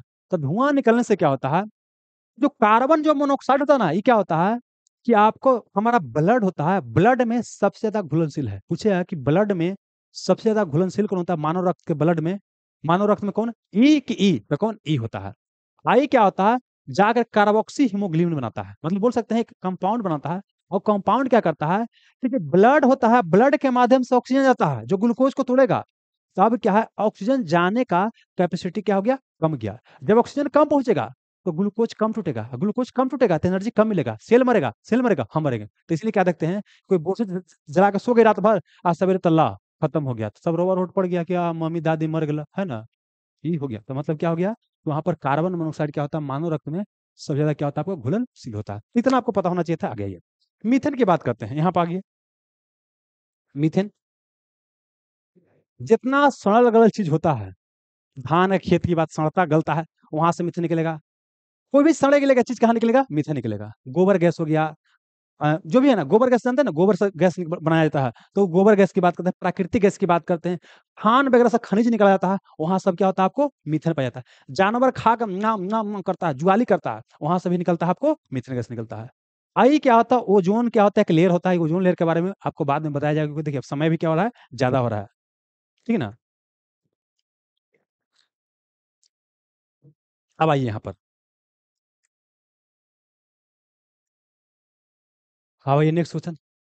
अखिल भारतीय किसान सभा की स्थापना कब हुआ था? अखिल भारतीय किसान सभा की स्थापना कब हुआ था? तो देखिए, ये क्या है, आपका टॉपिक क्या हो गया? किसान आंदोलन। क्या हो गया? किसान आंदोलन। अब किसान आंदोलन से क्या है कि हमारे हैं स्वामी, क्या बोले? स्वामी सहजानंद सरस्वती, स्वामी सहजानंद सरस्वती जुड़े हुए हैं। तो यहाँ पर क्या पढ़ना पड़ेगा? स्वामी सहजानंद सरस्वती के बारे में और किसान आंदोलन के बारे में। अब चूंकि स्वामी सहजानंद सरस्वती क्या लिखे हैं? सरस्वती लिखे हैं, तो एक और सरस्वती होता है दयानंद सरस्वती। क्या होता है? दयानंद सरस्वती होते हैं। तो इनको क्या करना पड़ेगा? साथ में पढ़ना पड़ेगा। तो पहले आते हैं क्या? किसान आंदोलन। क्या आते हैं आपको? भारत में किसान आंदोलन, भारत में किसान आंदोलन, किसान आंदोलन। देखिए ऐसे, देखिए क्या हो गया आपका? भारत, क्या हो गया आपका? भारत हो गया। यहाँ पर क्या हो गया? बिहार हो गया। तो बिहार में क्या हुआ कि चंपारण से, चंपारण 1917 में महात्मा गांधी ने क्या किया? भारतीय राजनीति में प्रवेश किया। और ये क्या था? चंपारण में क्या था? किसानों का बहिष्कारी आंदोलन चला था, नील विद्रोह। नील नील नील नील के जो खेती होता था उसके विरोध में। तो बोल सकते हैं कि सबसे पहले देखा जाए तो यहाँ से क्या हुआ कि महात्मा गांधी के चंपारण सत्याग्रह से किसान आंदोलन का क्या हुआ शुरुआत माना जाता है, माना जा सकता है। लेकिन किसान आंदोलन देखिए, महात्मा गांधी ऐसा नहीं कि महात्मा गांधी सबके लीडर थे, तो खाली किसान की तो बात करेंगे नहीं, क्योंकि किसान की बात करने का मतलब क्या है कि जमींदार के विरुद्ध काम करना पड़ेगा। और जितना कांग्रेस नेता सब जमींदार था, है ना? तो इसीलिए क्या है कि महात्मा गांधी को किसान आंदोलन का नेता नहीं बोलते हैं। आप समझिए क्या है कि 17 के बाद क्या हुआ कि किसान आंदोलन बेसिकली महात्मा गांधी का आंदोलन चंपारण में सफल रहा। धीरे धीरे क्या हुआ कि भारत में अलग अलग एरिया में किसान आंदोलन क्या हो गया, शुरू हो गया। वही समझिए उसी दौर में क्या हुआ कि आपका एक था स्वामी, क्या स्वामी विद्यानंद, स्वामी विद्यानंद। स्वामी विद्यानंद ने क्या किया था कि किसान आंदोलन का बिहार से नेतृत्व किया था। दरभंगा के राजा के विरुद्ध क्या किया इन्होंने, आंदोलन को क्या किया था, तेज किया था। और ये पूछता है कि जब असहयोग आंदोलन हमारे यहाँ चल रहा था 1920 के आसपास में, तो उस समय बिहार से असहयोग आंदोलन के दौरान किसानों का नेतृत्व कौन किए थे, स्वामी विद्यानंद। ये हो गया। अब आगे बैठिए, ये बात है 1922 के आसपास। यहाँ आते हैं कहा, 1922 के आसपास, 1922 के आसपास। तो देखिए, आप मुंगेर का नाम सुनो, एक है क्या, मने देखिए, ये बिहार की बात, ये क्या करते हैं, बिहार है, ये क्या आपको बिहार है, ये बिहार है। देखिए यहाँ पटना के बगल में क्या है आपको, मनेर दानापुर है, उसकी हम बात नहीं कर रहे हैं। यहाँ भागलपुर के पास क्या है आपको, मुंगेर है। मुंगेर में दो नेता, मुंगेर की बात करते हैं क्योंकि दो नेता, एक का नाम क्या था, श्री कृष्ण सिंह। यही श्री कृष्ण सिंह जो बाद में क्या बनते हैं, बिहार का मुख्यमंत्री बनते हैं। बिहार के क्या बनते हैं, स्वतंत्र भारत का प्रथम मुख्यमंत्री बनते हैं श्री कृष्ण सिंह। और एक क्या है, मोहम्मद जुबैर, क्या नाम है, मोहम्मद जुबैर, मोहम्मद जुबैर, मोहम्मद जुबैर। इन्होंने क्या किया 1922 में, बनाया क्या, किसान सभा। तो पूछेगा कि किसान सभा की स्थापना कब किया गया, 1922 में किया गया। कहाँ किया गया, मुंगेर में किया गया। किसने किया, श्री कृष्ण सिंह और मोहम्मद जुबैर ने। लेकिन सब छोटा मोटा नेता थे, तो छोटा मोटा नेता कोई वैल्यू रहता है जी, नहीं वैल्यू रहता है। अब समझिए क्या हुआ, एक यूपी से क्या थे, सन्यासी आए हुए थे बिहार में, बिहार के बेटा में अपना आश्रम बना कर रहते थे। उनका नाम था स्वामी सहजानंद सरस्वती, स्वामी सहजानंद सरस्वती। वो बेसिकली के यूपी के गाजीपुर के थे, लेकिन अपना क्या है कि सोचे कि यहाँ के आश्रम में रहते थे। उनको लगा कि भैया इसी मर जाएंगे, कोई कुछ जीवन का कोई सार्थकता तो होबे नहीं करेगा, तो किसाने के लिए हम किसान के लिए क्यों ना कुछ मांग उठाएं। तो उन्होंने क्या किया, वो थोड़ा पॉपुलर हो गए थे, तो किसानों का जब मांग रखा, तो किसान आंदोलन क्या हुआ, चर्चा में आया। इसीलिए क्या है, स्वामी सहजानंद सरस्वती को ही बोलते हैं किसान आंदोलन का जनक। भारत में किसान आंदोलन का असली जनक किसे बोलते हैं, स्वामी सहजानंद सरस्वती का। देखिए, ये किसान सभा बनल था ना, लेकिन इसका कोई नाम नहीं था। जब 1928 में जुड़े इससे, ठीक ना, तो इसका नाम चेंज कर दिया गया और रख दिया गया बिहार किसान सभा, बिहार किसान सभा रख दिया गया। तो बिहार किसान सभा का औपचारिक स्थापना हुआ 1928 में। यहाँ किसान सभा बिहार से जुड़े तो 1928 में। बिहार किसान सभा कब बना, 1928 में। कब जुड़े, तक कौन इससे जुड़े, स्वामी सहजानंद सरस्वती। अब आते हैं, देखिए अभी भी उतना पॉपुलर नहीं हुआ। अब क्या हुआ, बोला गया कि अब तनी मेला उला में क्या करते हैं, सबके सामने बनाएंगे इसको और सबके बुला के बनाएंगे। तो सोनपुर मेला का नाम सुने होंगे, हरिहर मेला बिहार में है, सोनपुर मेला है, हाजीपुर के पास लगता है, हाजीपुर के पास आगे सोनपुर मेला, उसको हरिहर मेला बोलते हैं। वो एशिया का सबसे बड़ा पशु मेला भी है, ये सब क्वेश्चन पूछेगा। तो वहां पर क्या हुआ कि हरिहर मेला कहाँ, सोनपुर में, सोनपुर में क्या हुआ, सोनपुर मेला में, हरिहर मेला में, यहाँ पर क्या हुआ, बनाया गया बिहार प्रांतीय किसान सभा, बिहार प्रांतीय किसान सभा। इसी को बोलते हैं बिहार प्रोविंशियल किसान सभा। पूछेगा बिहार प्रोविंशियल किसान, यही ज्यादा क्वेश्चन पूछेगा, ये बार ज्यादा पूछने की संभावना है। बिहार प्रोविंशियल किसान सभा या बिहार प्रांतीय किसान सभा की स्थापना कब हुआ, 1929 में। कौन किए, स्वामी सहजानंद सरस्वती। कहाँ, सोनपुर मेला में हो गया। अब समझिए क्या वो क्या रहा है कहानी। देखिए भारत में किसान आंदोलन चल कैसे रहा है, देखिए एक क्या हो गया, आपका भारत हो गया, ये हो गया आपका भारत हो गया, मान लीजिए। देखिए उत्तर भारत में यहाँ क्या है, आपको स्वामी सहजानंद, क्या बोले, स्वामी सहजानंद गर्दा मचले हैं किसान को नेतृत्व देने में। और दक्षिण भारत में क्या है, यहाँ पर एनजी रंगा, कहा, एनजी रंगा, एनजी रंगा। मतलब दक्षिण भारत से किसान आंदोलन का नेतृत्व कर रहे थे एनजी रंगा जी, और उत्तर भारत से कौन, स्वामी सहजानंद सरस्वती। बोला गया कैसे करते हैं, दोनों मिल जाते हैं, हम मिल जाएंगे तो एकता में क्या होता है, बल होता है। तो यहाँ पर क्या हुआ, 1936 में लखनऊ में अधिवेशन, क्या बोले, लखनऊ में अधिवेशन हुआ। आज जानते हैं वही समय क्या था कि आपका 1935 का अधिनियम आया था भारत में, अंग्रेज द्वारा, अंग्रेज भारत पर शासन कर रहा था। तो अधिनियम आया था 1935 में, बोला गया था कि 1937 में होगा भारत में चुनाव, और किसान का वोट लेना है कांग्रेस को। जैसे आज मोदी जी को वोट लेना होता है, तो देखते हैं किसानों को कुछ छूट देने की बात करते हैं, सिलेंडर का दाम कम कर देते हैं, तो ऐसी पहलू होता था। तो अब जो कांग्रेस जो संगठन था उसको किसान का वोट लेना था। स्वामी सहजानंद सरस्वती से क्या किया, मेल मिलाप किया और बोला कि हम क्या करते हैं, यही अधिवेशन करते हैं। तो 16 में क्या हुआ था कि लखनऊ में आपका हुआ था कांग्रेस का भी अधिवेशन हुआ था। आज स्वामी सहजानंद को फुसला लिया कि वोट दिलवा दीजिए, है ना, आप वोट जब दिला दीजिएगा तो किसान के लिए बड़ी काम करेंगे। अब समझे, वोट लेके तो कांग्रेस जीत तो गया, है ना, लेकिन जितना कांग्रेस का नेता था सबका था जमींदार था। किसान तो जमींदार के तो लड़ रहा था, तो लगता है कि मतलब किसान के लिए काम करेगा, नहीं करेगा। तो इसीलिए बाद में क्या होता है कि देखिएगा कि स्वामी सहजानंद सरस्वती जो पहले कांग्रेस के झुके थे, बाद में कांग्रेस को छोड़ देते हैं, एक नया पार्टी की ओर क्या करते हैं, झुकाव उनका हो जाता है। तो उसको बाद में बताएंगे। हाँ, ये 36 में लखनऊ अधिवेशन बुलाया गया और यहाँ पर क्या हुआ कि एनजी रंगा जी और स्वामी सहजानंद सरस्वती दो प्रमुख बड़ा नेता आए और यहाँ पर बना कौन सी, अखिल भारतीय, क्या बना, अखिल भारतीय किसान सभा। अखिल भारतीय किसान सभा बना। देखिए 1922 से जो जर्नी शुरू हुआ, यहाँ पर क्या हो रहा है, अखिल भारत के स्तर पर, मतलब अखिल भारतीय मतलब होता है ऑल इंडिया लेवल पर एक संगठन बना, अखिल भारतीय किसान सभा बना, ठीक ना। और यहाँ पर क्या है कि एक अध्यक्ष बने, एक क्या बने, अध्यक्ष। तो अध्यक्ष बनाया गया क्या है, किनको, स्वामी सहजानंद, किनको, सहजानंद सरस्वती जी को क्या बना दिया गया, अध्यक्ष बना दिया गया। जबकि एनजी रंगा, ये ध्यान रखिएगा, एनजी रंगा क्या बने, आपको उपाध्यक्ष या सचिव बोलिए, क्या बोलिए, सचिव बोलिए। सुनिए क्या बोले, 1936 में लखनऊ में अखिल भारतीय किसान सभा की स्थापना किया गया। और यहाँ पर क्या बोले कि आपका, हाँ, यहाँ पर क्या बोले कि जो स्वामी शाहजानंद सरस्वती थे इनको अध्यक्ष बनाया गया, जबकि एनजी रंगा जी को क्या बनाया गया, इनको सचिव बनाया गया।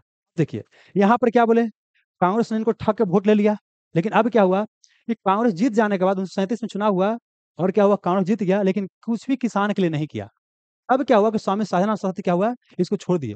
अब ऐसे पार्टी के पास जाएंगे जो क्या करेगा, किसान की बात करेगा। तो उसमें मार्क्सवादी, क्या बोले, मार्क्सवादी पार्टी था, मार्क्सवादी पार्टी था।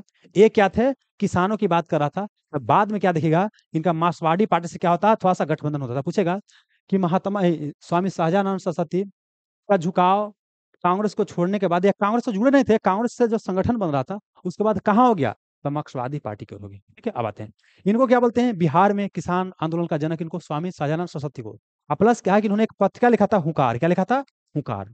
तो हुंकार पत्रिका कौन लिखे थे, स्वामी शाहजानंद सरस्वती। तो स्वामी शाहजानंद सरस्वती से इतना पता होना चाहिए था। ठीक है, अब जगह जब स्वामी शाहजानंद सरस्वती इतना पढ़ लीजिएगा, तो सरस्वती दो को है, एक है आपको स्वामी शाहजानंद सरस्वती, एक है दयानंद सरस्वती।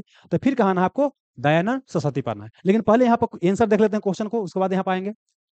अखिल भारतीय किसान सभा की स्थापना कब हुआ था बताइए, 1936 में हुआ था, लखनऊ में। कहां पर, लखनऊ में। अध्यक्ष स्वामी सयानंद सरस्वती, सचिव एनजी रंगा। कांग्रेस का भी अधिवेशन नहीं हुआ था। अब कांग्रेस का अध्यक्षता किया था कौन, आपका पंडित जवाहरलाल नेहरू। 1942 में भारत छोड़ो आंदोलन हुआ था। 1916 में हुआ था लखनऊ समझौता। 1932 में हुआ था पूना पैक्ट हुआ था। ये सब क्या है आपको बाद में बताएंगे, कि जब बताने लगेंगे तो बहुत समय लग जाएगा, आगे बढ़िए। लेकिन सब इसे पढ़ना आपको पड़ेगा। आइए, हाँ, अब आइए, अब क्या करना है कि आपको दयानंद, क्या बोले, दयानंद सरस्वती के बारे में, दयानंद सरस्वती को साथे पढ़ना है। तो सुनिए, दयानंद सरस्वती की बात करते हैं। यहाँ पर क्या भारत है, यहाँ पर क्या था, गुजरात है। तो इन्हें गुजरात में हुआ था जन्म। इनका अगर जीवन काल की बात करते हैं तो देखिए, जीवन काल सब नहीं याद करना है, याद आपको नहीं करना है, लेकिन हम खाई में बता रहे हैं 1824 से 1883 के आसपास इनका जीवन काल रहा है। लेकिन ये आपको याद करने की आवश्यकता नहीं, इससे अपना काम चल जाएगा, क्योंकि सबका जीवन काल नहीं याद कर पाइएगा। हमको खाली कंसेप्ट समझना है भाई। तो दयानंद सरस्वती की बात करते हैं, तो गुजरात में एक ब्राह्मण परिवार में इनका जन्म हुआ था। ठीक ना। इनका बचपन का नाम था मूल शंकर। अब देखिए, कई व्यक्ति का बचपन का नाम क्या से पूछता है। अकबर के बचपन, बीरबल का बचपन का नाम क्या था महेश दास था।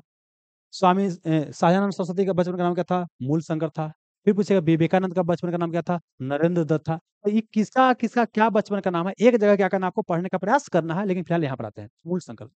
एक बार क्या देखे, बच्चा छोटा बच्चा थे तो इनको पापा जब मिश्री चढ़ा के मूर्ति पे गए और चूहा के खा के भाग गया। इनको लगे अरे भाई, कि भगवान जब अपना प्रसादी बचाई नहीं रहे तो हमको कैसे बचा लेंगे। तो मतलब को मूर्ति पूजा से क्या हुआ, विश्वास उठ गया, तो मूर्ति पूजा क्या करेंगे, समर्थन नहीं करेंगे। इस कारण से घर में भी इनको बोल सकते हैं कि थोड़ा सा होता ना है, अब सब कोई मूर्ति पूजा करे नहीं कर रहे हैं तो समस्या होता है। इनका घर छोड़ दिए और घर छोड़ क्या हुआ, यहाँ भटकते रहे।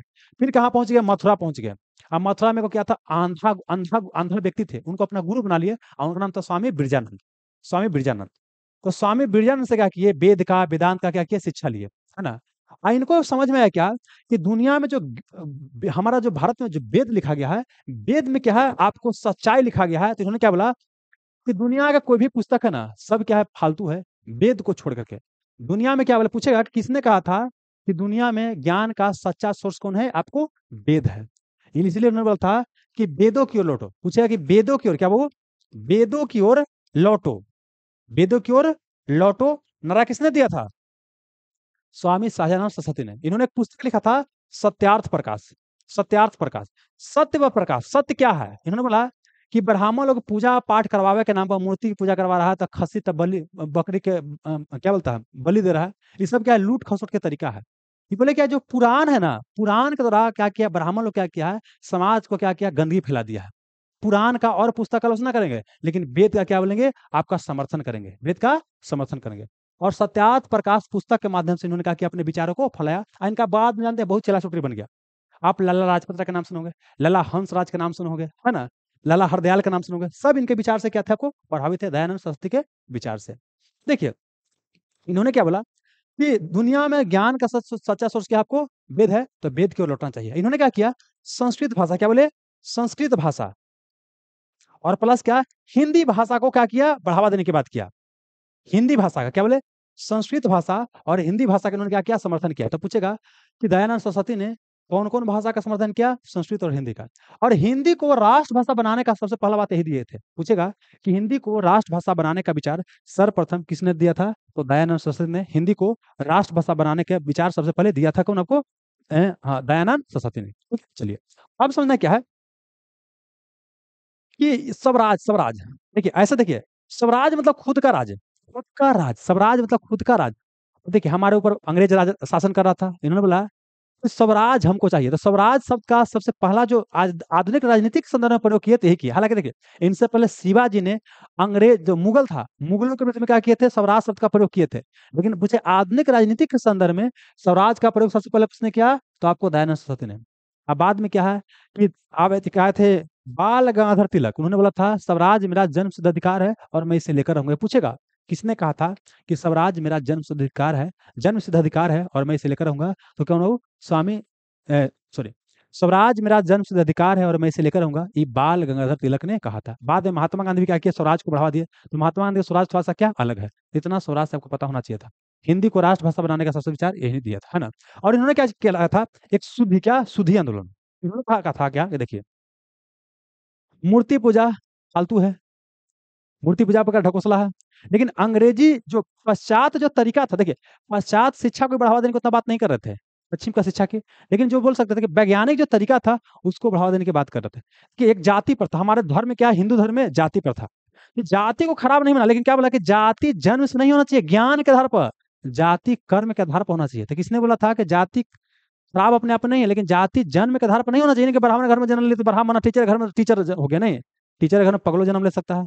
तो मतलब क्या बोले कि जाति जन्म के नहीं है, जन्म के आधार पर नहीं, बल्कि कर्म के आधार पर होना चाहिए।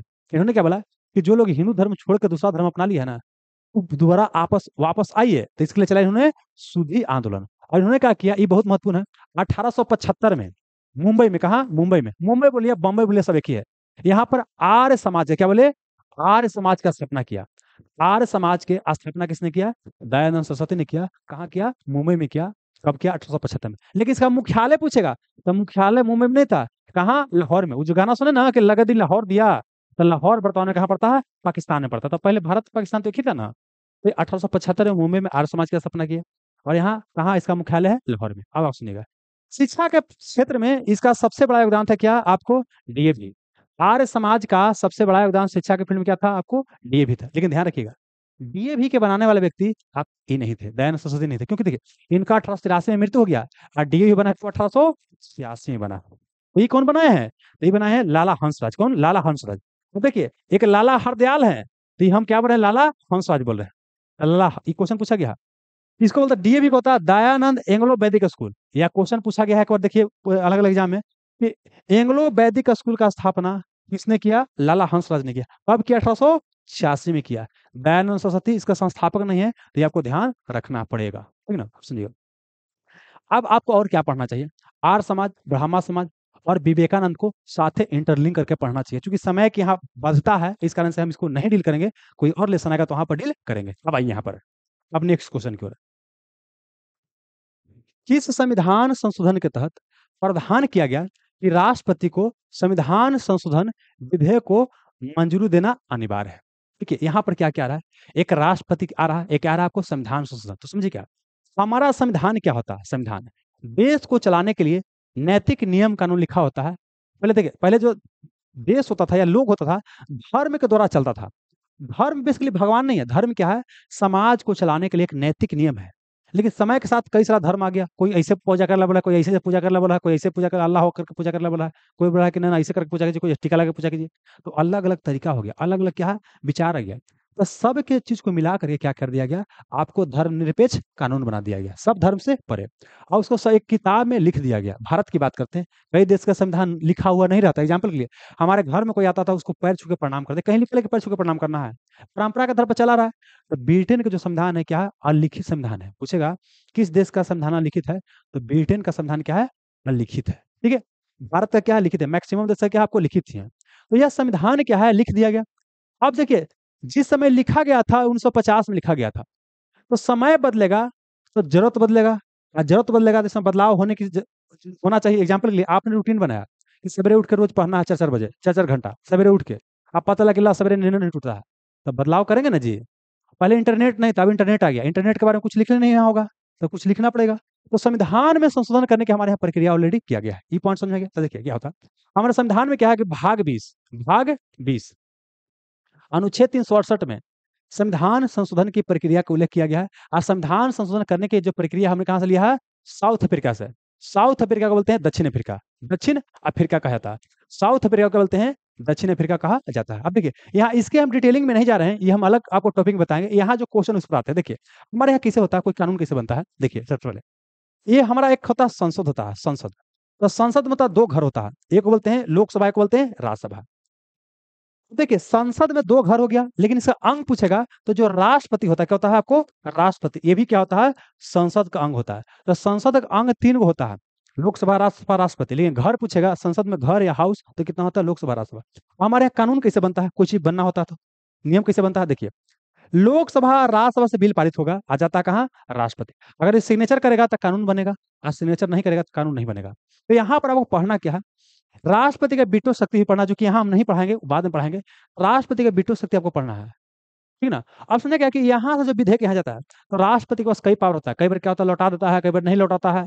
कौन मामला लौटाएगा, कौन मामला नहीं लौटाएगा, प्रावधान, ये सब क्या है, वीटो शक्ति यहाँ पर आपको पढ़ना पड़ेगा। फिलहाल समझिए क्या है कि पहले क्या था कि राष्ट्रपति चाहे तो संसद कोई विधेयक पास करके भेजा है, तो यहाँ पर क्या कर सकता है, लौटा सकता है। लेकिन इंदिरा गांधी की सरकार था, किया गया क्या, 24वें नंबर का संशोधन, 24वां नंबर का संशोधन 1971 में।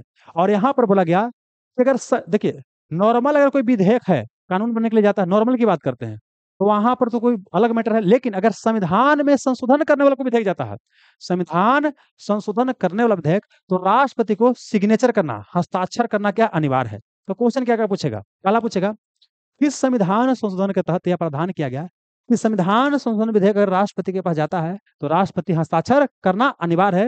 ये 24वां संविधान संशोधन 1971 के तहत इंदिरा गांधी सरकार द्वारा किया गया, कांग्रेस पार्टी का सरकार था। इसी क्वेश्चन को पलट कैसे दुर्गा में पूछा गया कि संविधान संशोधन विधेयक जब राष्ट्रपति के जाता है तो राष्ट्रपति का सिग्नेचर करना ऐच्छिक है, इच्छा पर है, या अनिवार्य है। तो क्या है, अनिवार्य है। याद समझ में गया। अब देखिए फिर समय बीता ना, अब क्या हुआ, 42वां नंबर का संशोधन किया गया, 42वें नंबर का संशोधन किया गया 1976 में। इसमें भी इंदिरा गांधी सरकार थी। इन्होंने प्रावधान का, देखिए 42वां संविधान संशोधन जानते हैं, बहुत महत्वपूर्ण है। 42वां संविधान संशोधन के तहत इतना संविधान में चीज जोड़ा गया है तो पहले इतना मोटा संविधान था, इतना और हो गया, तो इसको छोटा संविधान बोलते हैं। आप 42वां 44वां को आपको बहुत डिटेल से पढ़ना है, यहाँ पर उतना डिटेल से नहीं पढ़ाएंगे। यहाँ पर हम ये वाला जो चीज है इसको खाली चर्चा करेंगे। तो सुनिए, 42वां संविधान संशोधन 1976 में किया गया। और इसके तहत प्रावधान क्या किया गया कि जो आपका लोकसभा राज्यसभा से कोई बिल जाएगा, या ये बोल सकते हैं कि जो मंत्रिपरिषद हो, क्या होगा, मंत्रिपरिषद कोई भी सलाह देगा तो राष्ट्रपति के लिए क्या होगा, बाध्यकारी होगा। राष्ट्रपति के लिए क्या होगा, बाध्यकारी होगा।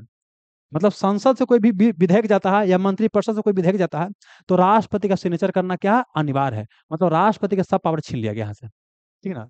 अब सरकार क्या होकर बदल गया, यही समय इंदिरा गांधी आपातकाल लगा दी, देश में आपातकाल। मतलब कि जो जो बोल रही थी इंदिरा गांधी के विरुद्ध में, जो लोग बोल रहे थे उनको पकड़ के जेल में डाल दिया आपातकाल लगा करके। जैसे आज का डेट में कई आलोचक मानते हैं कि मोदी जी भी वही काम करते हैं, कि को बोले नहीं दे रहे हैं। तो सत्ता जिसके पास आता है सब पगला जाता है, सब यही काम करता है। तो यहाँ पर क्या हुआ कि सरकार ने लगा दिया आपातकाल। अब नया सरकार हो गया। जब इलेक्शन हुआ तो इंदिरा गांधी को बुरी तरह से हार मिला, अब एक नया पार्टी आया, जनता पार्टी, पहला बार केंद्र में गैर कांग्रेसी प्रधानमंत्री बना। कौन? मोरारजी देसाई बने। भाई तो वो क्या किया कि इंदिरा गांधी का जो गलत गलत काम किया गया था उसको पलट दिया गया। तो यहाँ पर क्या किया गया, संविधान में किया गया 44वें नंबर के संशोधन किया गया 1978 में। प्रधानमंत्री मोरारजी देसाई। सब सब क्वेश्चन पूछेगा दोस्त, इसलिए आप सब याद, जितना देखिए हर बार क्वेश्चन फ्रेम करके नहीं बोलते हैं, लेकिन सब क्वेश्चन पूछे, जितना बोलते हैं सब पूछेगा। 44वें नंबर का संशोधन किया गया 1978 में किया गया।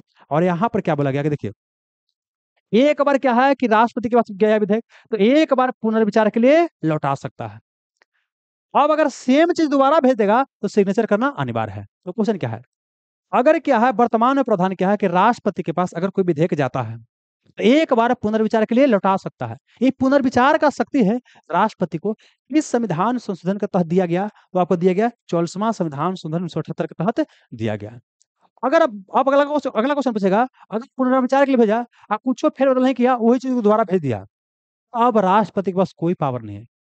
जब पुनर्विचार के लिए यहाँ भेजा गया तो यहाँ आपका जो संसद है विचार कर भी सकता है, न भी कर सकता है। अगर कुछ बदल के भेजेगा तय हो, और ना बदल के भेजा तय हो, वहां पर सिग्नेचर करना क्या है, अनिवार्य है। तो मतलब क्या बोले, पहला यहाँ बोले तो 24वां के तहत बोला गया कि संविधान संशोधन विधेयक अगर राष्ट्रपति के पास जाता है तो सिग्नेचर करना अनिवार्य है। अभी भी प्रावधान है कि संविधान में संशोधन करने वाला विधेयक जाता है तो राष्ट्रपति चुपचाप सिग्नेचर करेगा। आ गया था 42वां के तहत बोला गया सब तरह के विधेयक को सिग्नेचर करेगा, सब तरह के विधेयक पर। लेकिन 44वां में क्या बोला गया कि नहीं, एक बार पुनर्विचार के लिए लौटा सकता है, एक बार पुनर्विचार के लिए लौटा सकता है, लेकिन दोबारा सेम चल जाएगा तो अब सिग्नेचर करना क्या है, अनिवार्य है। लेकिन संविधान संशोधन की बात नहीं करते हैं, ये क्या है, नॉर्मल विधेयक। संविधान संशोधन विधेयक में अभी भी यही प्रावधान है कि राष्ट्रपति सिग्नेचर चुनाव करेगा, करेगा तो करेगा।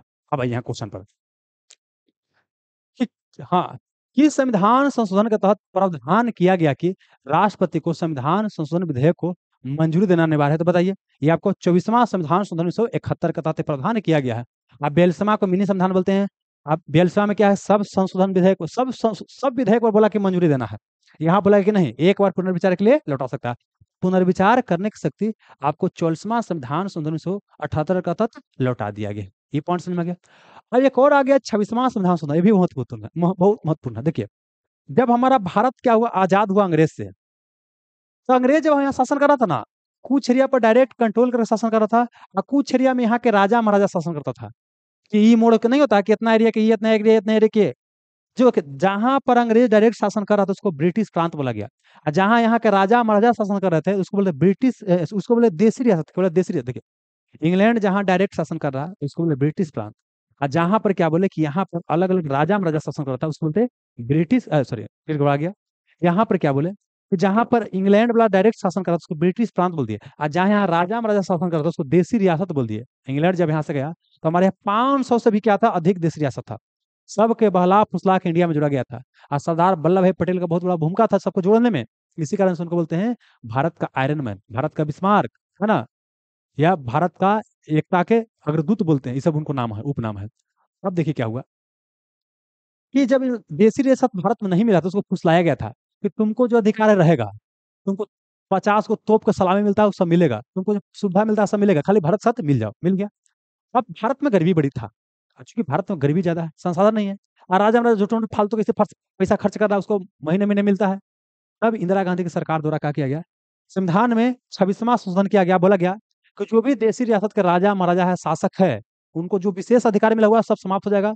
जो उनको मिलता है प्रीवी पर्स, मतलब जो पेंशन वगैरह मिलता है, पैसा वगैरह, वो सब क्या हो जाएगा, समाप्त हो जाएगा।